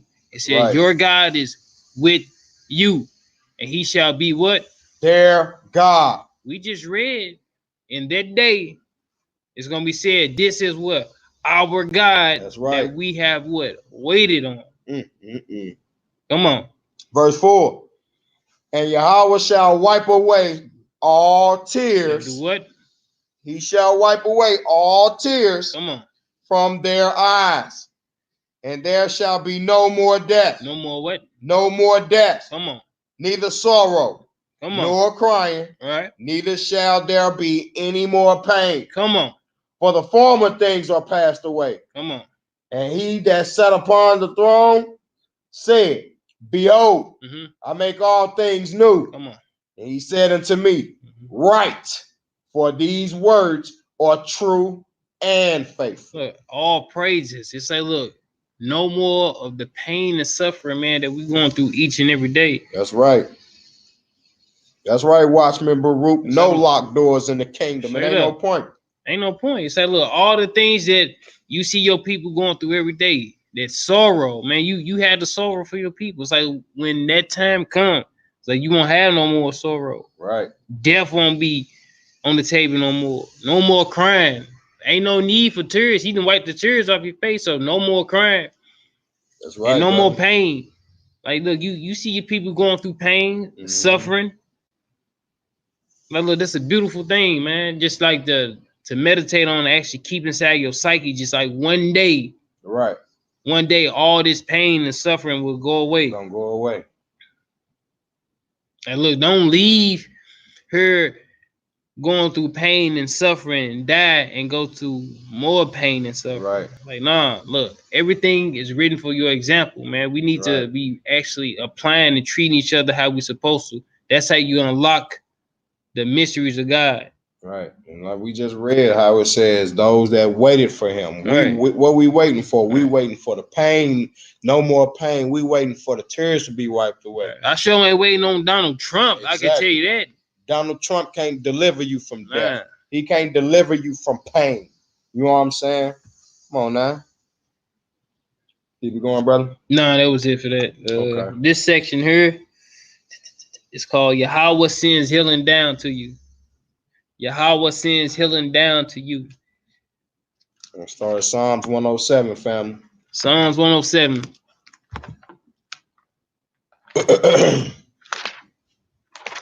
Outstanding lesson, by the way, my brother Nehemiah. Yeah. Outstanding lesson, bro.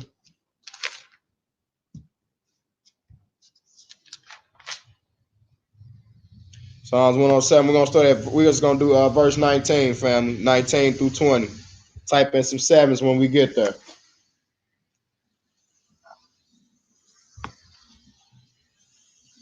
Yeah, I think I'm gonna start just using bro computer. It's so better, huh? Yeah. Come on, even with my computer at the crib, man, I'll be my computer. You tripping. You got a MacBook? No, I got a Chrome. Chrome. Oh, okay. Yeah, that mud, man. I need to. I just You can't go wrong with them HP, bro. nah. It just that must be tripping sometime. But yeah, I ain't trying to get off topic, but Right. Oh, they there. Okay. We in Psalm 107, verse 19. Verse 19. Hold up. I might have to jump back a word.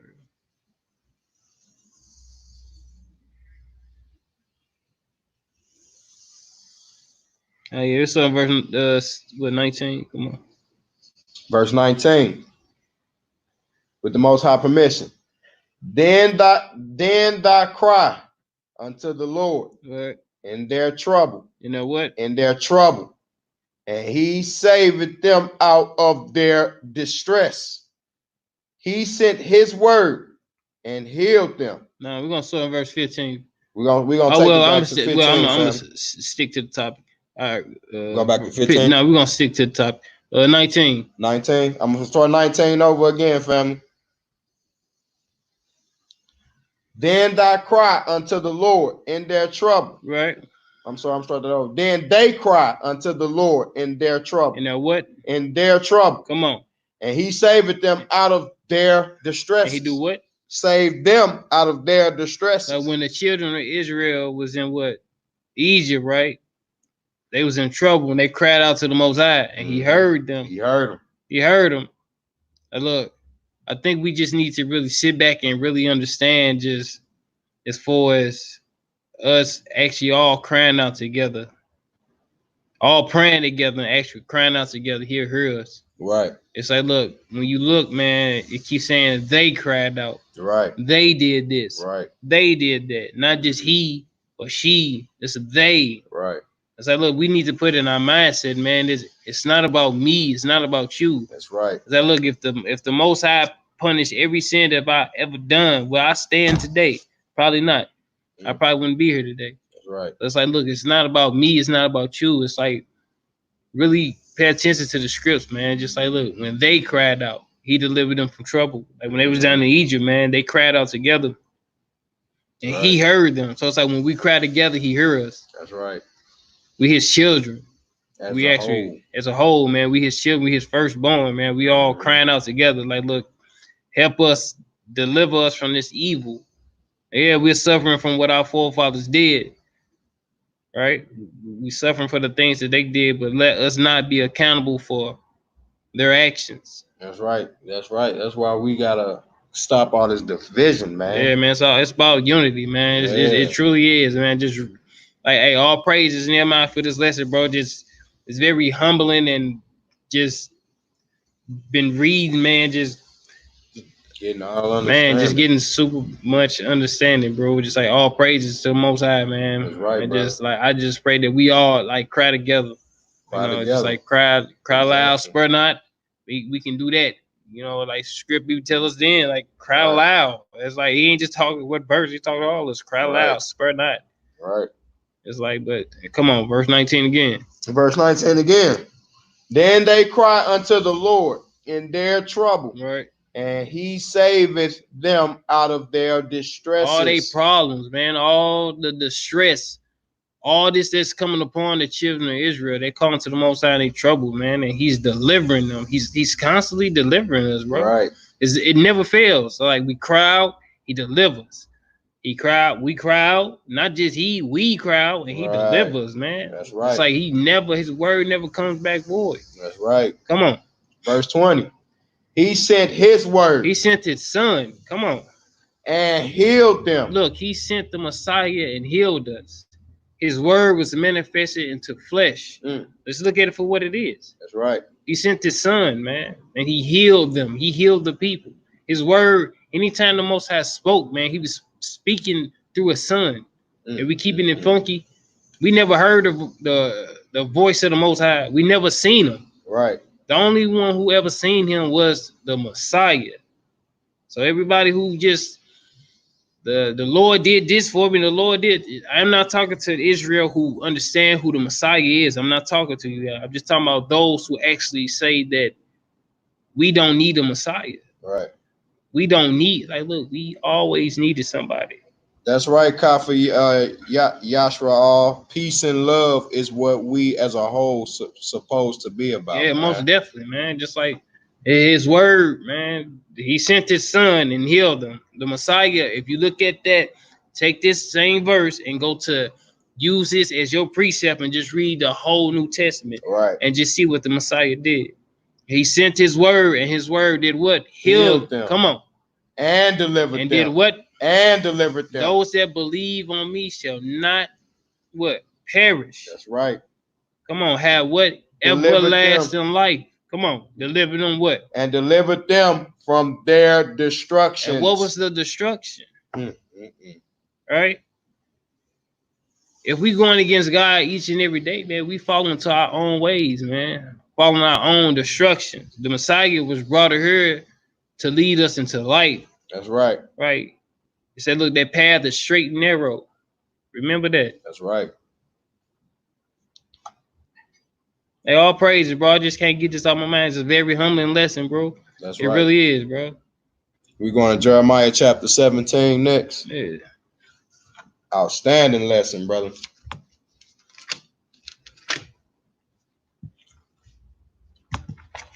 Jeremiah chapter 17.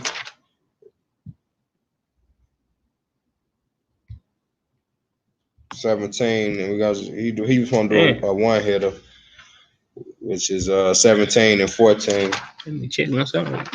Cherry I said, dang, dog. I said, man. Oh yeah. Straight. Oh man. Make you sit back there and think, don't it? Hey, Brian, man.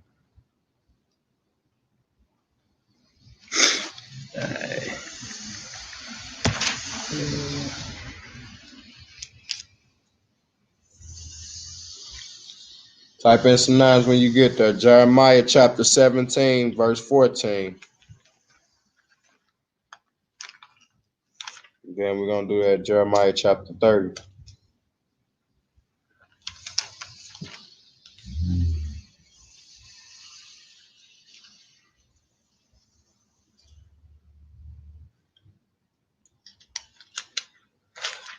All right, they ready. Jeremiah chapter 17, verse 14. Start at 13, bro. We're going to start at 13, family. O Most High, the hope of Israel. The who? The hope of Israel. All that forsake thee, come on, shall be ashamed. Shall be what? Shall be ashamed. And look, he's talking to those that know. Always keep in mind, man. Look, he's always talking to those that know. In order for them to forsake him, they had to know about him. They had to know. They had to know. You can't forsake something that you never knew about. You can't be ashamed for going Right. against your mama or father unless you are conscious of what you done doing did. right. Most definitely, man. Like, look, these are those that actually forsook. Come on. And they that depart from me shall be written in the earth. Come on.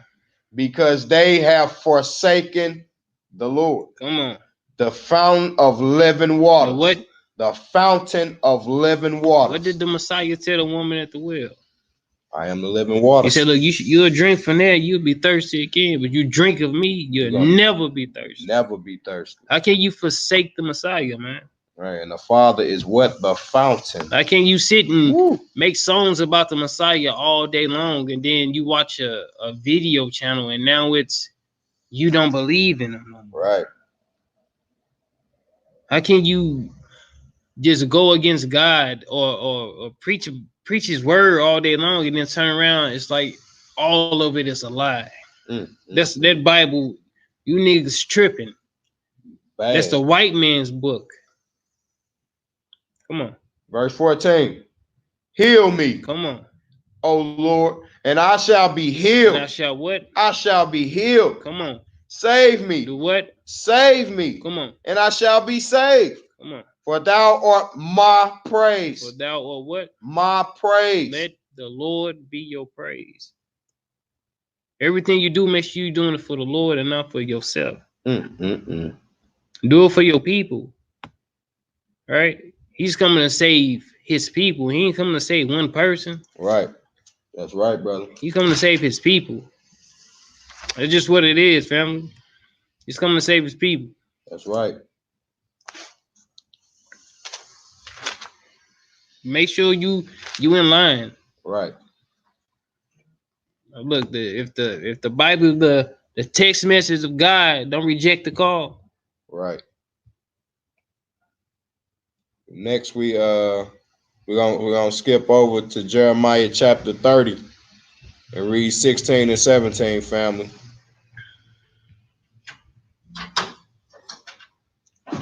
Type in some nines when you get there. You all good, big bro?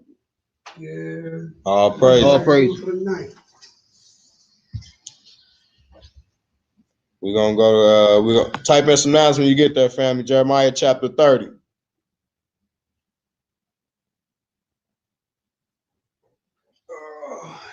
Verse 16 and 17. And the scripture say he was a shelter in the time of storm. That's right.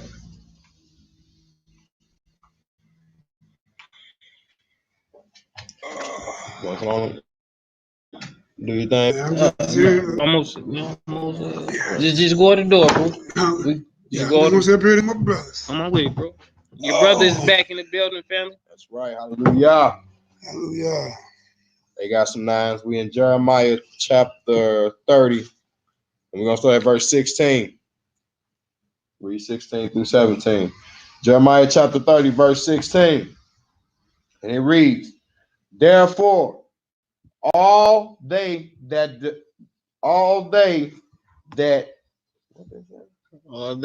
devour. Okay, let me start that over. Therefore, all they that devour thee shall be devoured. Woo. And all thine adversaries, every one of them, shall go into captivity. So what? Shall go into captivity. Come on. And they that spoil thee shall be a spoil. And all that prey upon thee will I give for a prey. So look, then tables will be turned. Woo. But look, notice it says he will do this. That's right. Stop trying to take judgment and vengeance in your own hand. That's right. But look, these are the people that wait on the Lord. Again, I'm just gonna say these are the people that wait for him, for the Lord. They don't take judgment in their own hand. Right. Being wise in their They own like, eyes. nah, look. These are the people that wait. These are the people that wait on the Lord. Come on. Verse 17. For I will restore health unto thee. I will do what? I will restore health unto thee. Look, we are tired of being sick, man. Right? We just read that he what? We're gonna restore health unto the people. No more cries, no more sorrow. So the healing is coming. The healing is coming, man. It's coming into the herb. That's right. And I will heal thee. I will what? I will heal thee of thy wounds. Right. No more mental wounds, family. Come on. Saith the Lord, because they call thee an outcast. Come on. Saying, this is Zion, whom no man seeketh after. Ooh, who that sound like? Sprightly accurate to a people they don't call the people today, huh? This was Zion and no man sought after? You telling me that these is the so-called Negroes that everybody thought was the last, and now it just became the first? Woo! All praises, bro. Tim? Oh, nah. But make sure that your calling and your election Sure. Make sure you fit in this. Can't be lukewarm in this. Like we're gonna go to Isaiah 53. We're gonna close out with Isaiah 53, and then we'll close out with a prayer, and then we'll come back and chop it up with everybody. It's like right on time. That's right, brother. Isaiah 53. Type in some 9s when you get there, family. Type in some 7s if you're getting some understanding. This was an outstanding class. Yeah, outstanding, bro. It's straight, man. We'll wrap after this.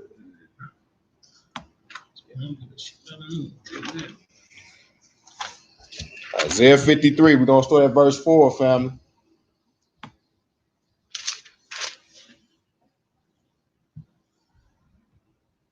Well, we're gonna start at verse 1. Yeah, we're gonna start this from the top.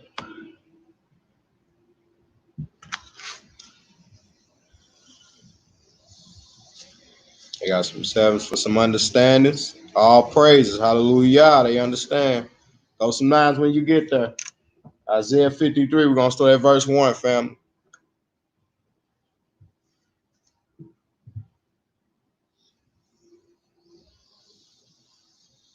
All praises. All praises. So this understand, so you can see that the Most High is not just created you, gave you dominion. You know what I'm saying? Not only did he send his son to die for you, not only time did he rescue you through all your troubles, not did he call your right mind when you was going through, you full of demons and devils, he healed you and then send you to be a testimony. You know what I'm saying? Not only is he wiping all your tears away.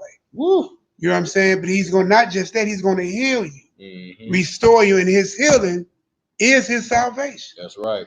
You see what I'm saying? And that's the most important part to understand, that how can we go against something that has done so this much for you and promised you? And there's so many other verses that we got to go to, but you know what I'm saying? I mean, but I think like the brothers did, they brought it home excellent. And I think this is a great way to end, you know what I'm saying, the class, is to understand that, you know what, I let the Bible speak. Let the Bible speak. Right.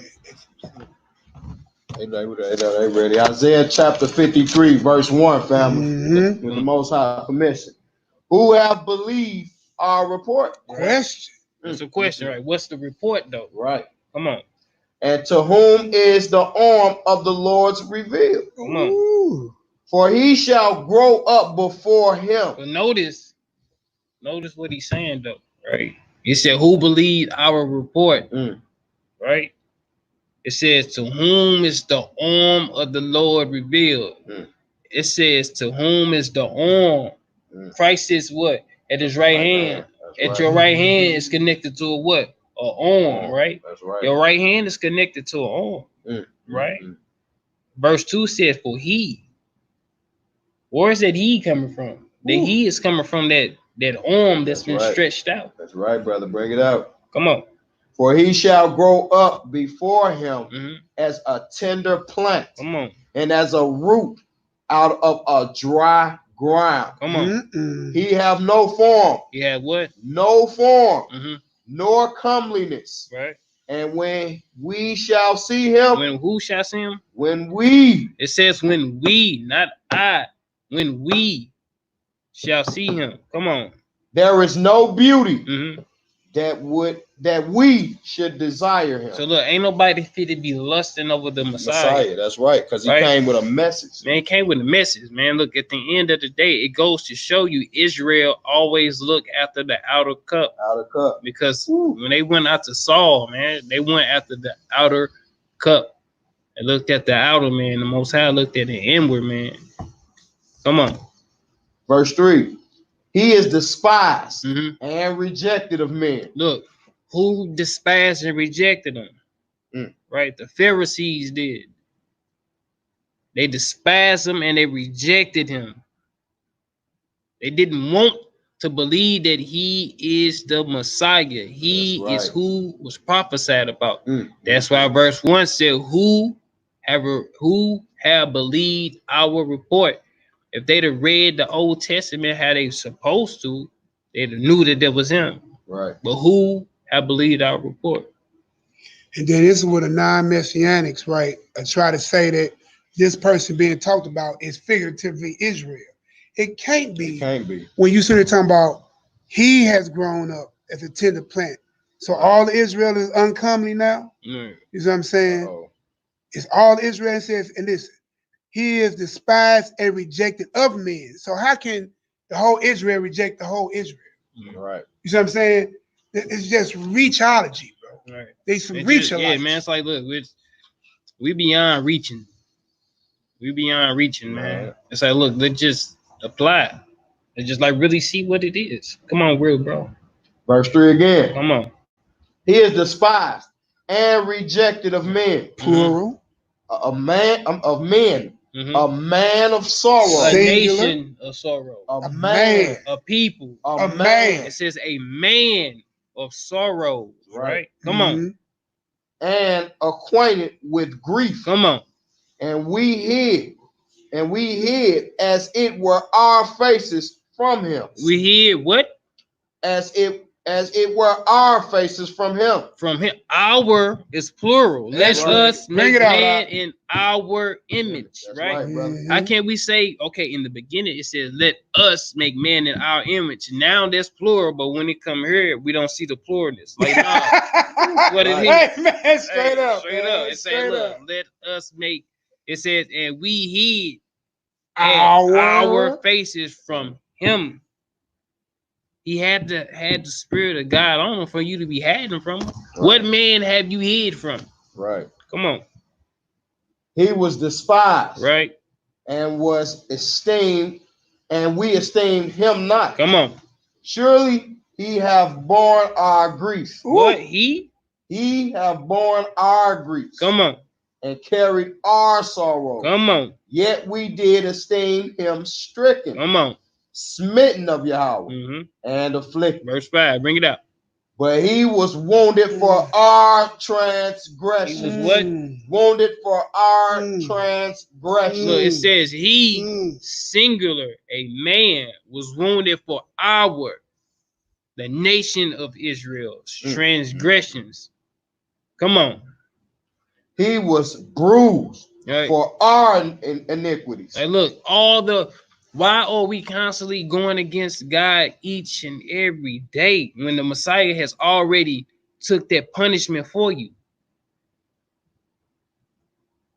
That's a question. Verse 1, who have believed our report, right?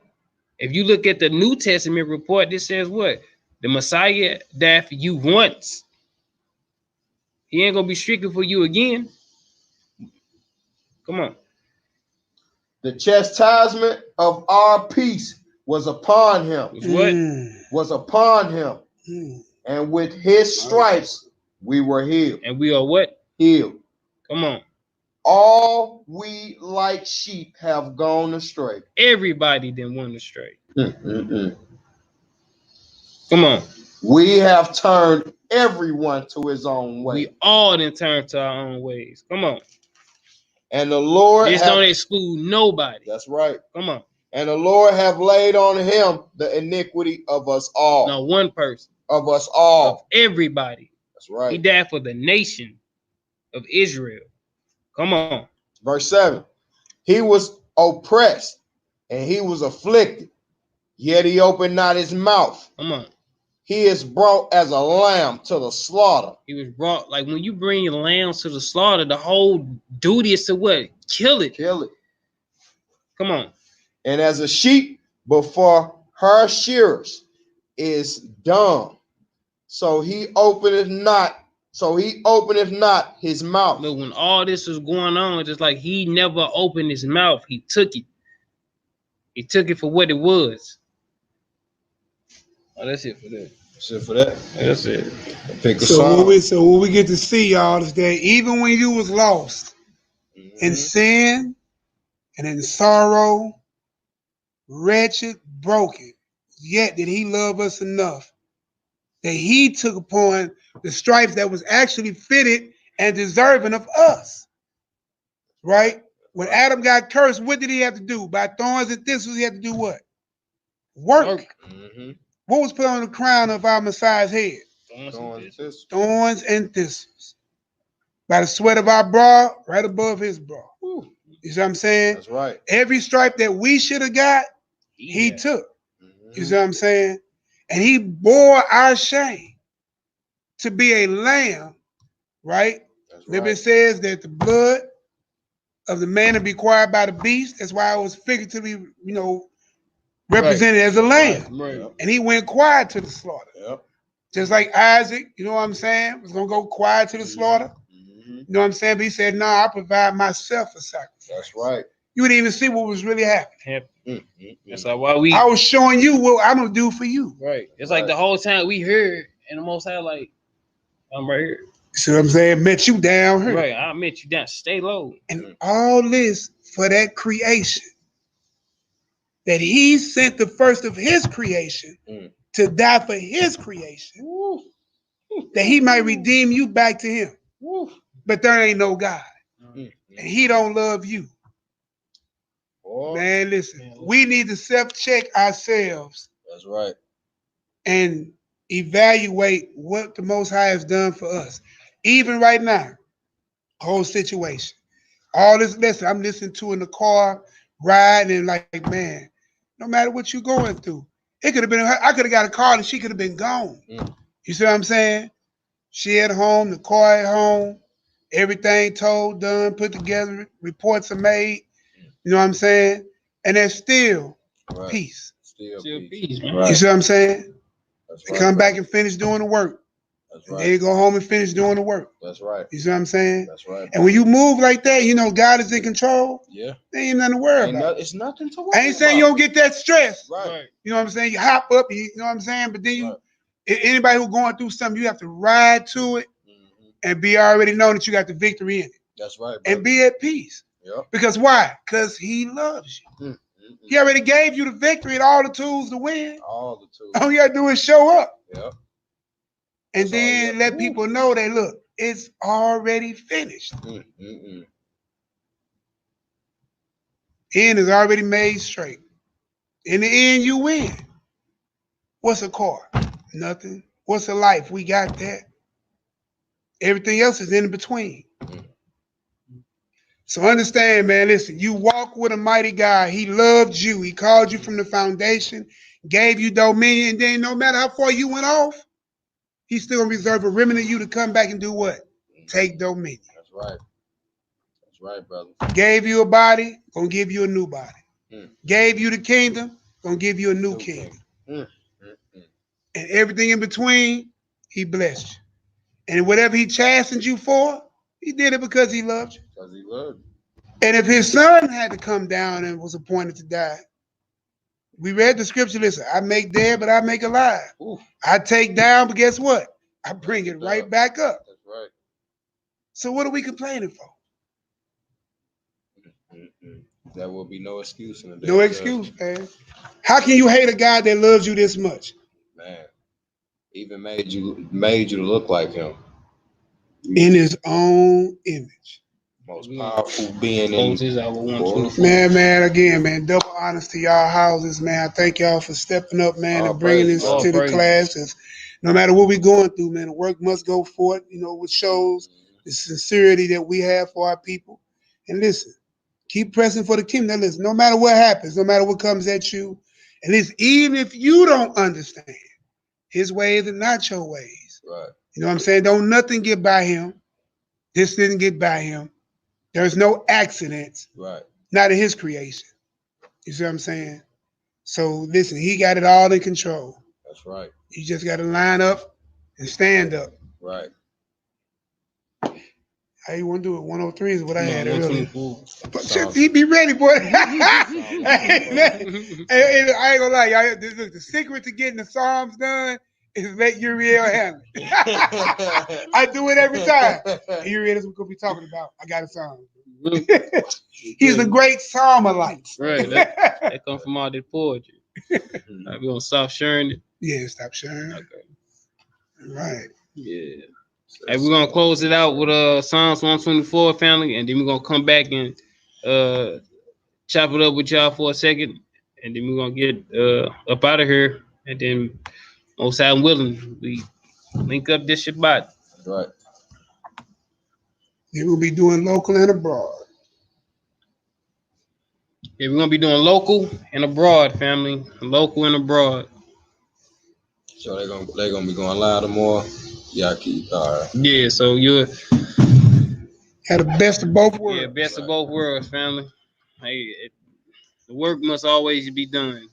Right. Work must always be done, family. Time to get up and face Yes, that sir. East, family. We're gonna close out with Psalms 124, family, and get back to it. Be all praise, bro, man. This world straight, bro. I was reading, bro, and straight bringing tears to my ass, bro. I had to straight Paul, like stop, bro. I'm already there with you, bro. Like, for real, bro. Thanking the Most High, you hear me? You have to. Right, bro. It's like, man, who are we not to thank you? I'm already there with you, bro. It's Psalms 124, a song of degrees of David. If it had not been the Lord who was on our side, now may Israel say, if it had not been the Lord who was on our side, when men rose up against us, then they had swallowed us up quick when their wrath was kindled against us. Then the waters had overwhelmed us. The stream had gone over our soul. Then the proud waters had gone over our soul. Blessed be the Lord, who have not given us a prey to their teeth. Our soul is escaped as a bird out of the snare of the fowlers. The snare is broken, and we are escaped. Our help is in the name of the Most High, who made heaven and earth. Hallelujah! Selah! Yahweh! Right. Great lesson, my brother. Oh, praise to the Holy God. Great lesson. I got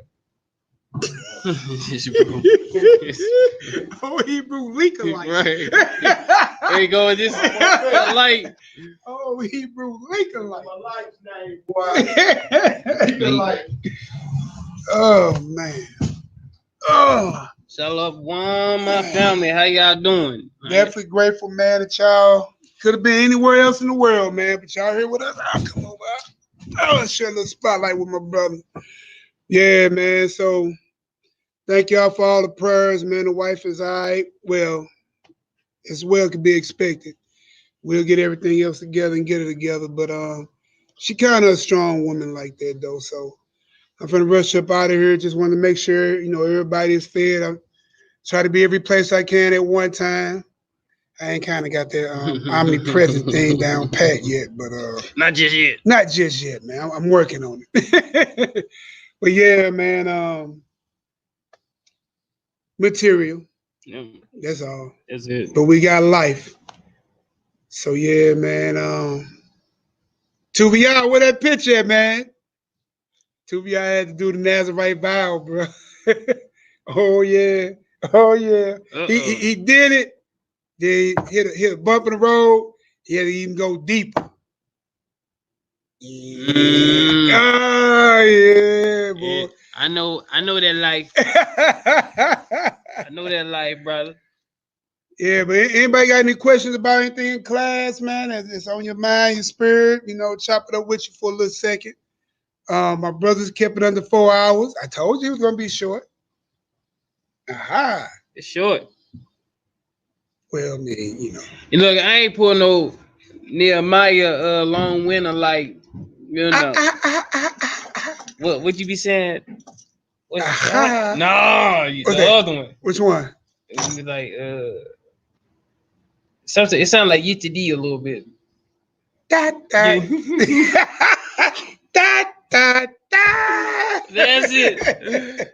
it. Yeah, boy. Hey, I got from the movie Crew, man. We got so many children, boy. You watch all the little TV shows. Boy, I was thinking about that today. This is how you think about your brothers, man. I was at the crib with my babies, and I was thinking about Hey, look, total rabbi for my other wife, Kaya. All praises, man. I'm talking about when I tell you that woman held it down with her sister until I got on that scene and saw her all the way through while I was there. So all praise. I don't want to say double portion to my own house. But listen, man, listen. Hey, double portion to your crib, bro. That's right, brother. Hey, man, may the Lord bless that woman there, boy.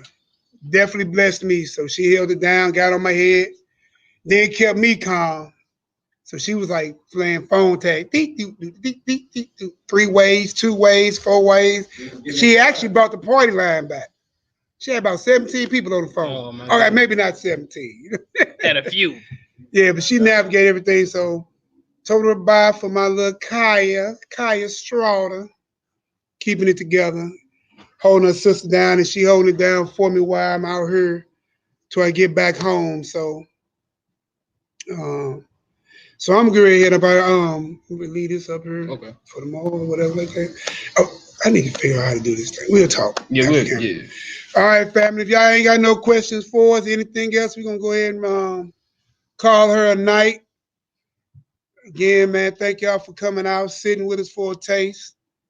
And definitely let these brothers get on home back to their families, because another thing we realize is how important family is and how quick things can change, man. How quick things can change. With that being said, family, we love y'all indeed and in truth. Really meditate on this lesson, man. This lesson was really needed, especially for I speak for man, I speak for myself. Like, it had me sit back and really straight thinking about a lot of things, man. So with that being said, look, love y'all indeed and in truth, man. Most High willing, we'll see y'all this Shabbat. Y'all willing. Yahoo. Good job, bro. I got you. Okay. Oh man, I ain't even using that mouse. I've been using. Yeah, he said something in the chat. I saw him say the mouse.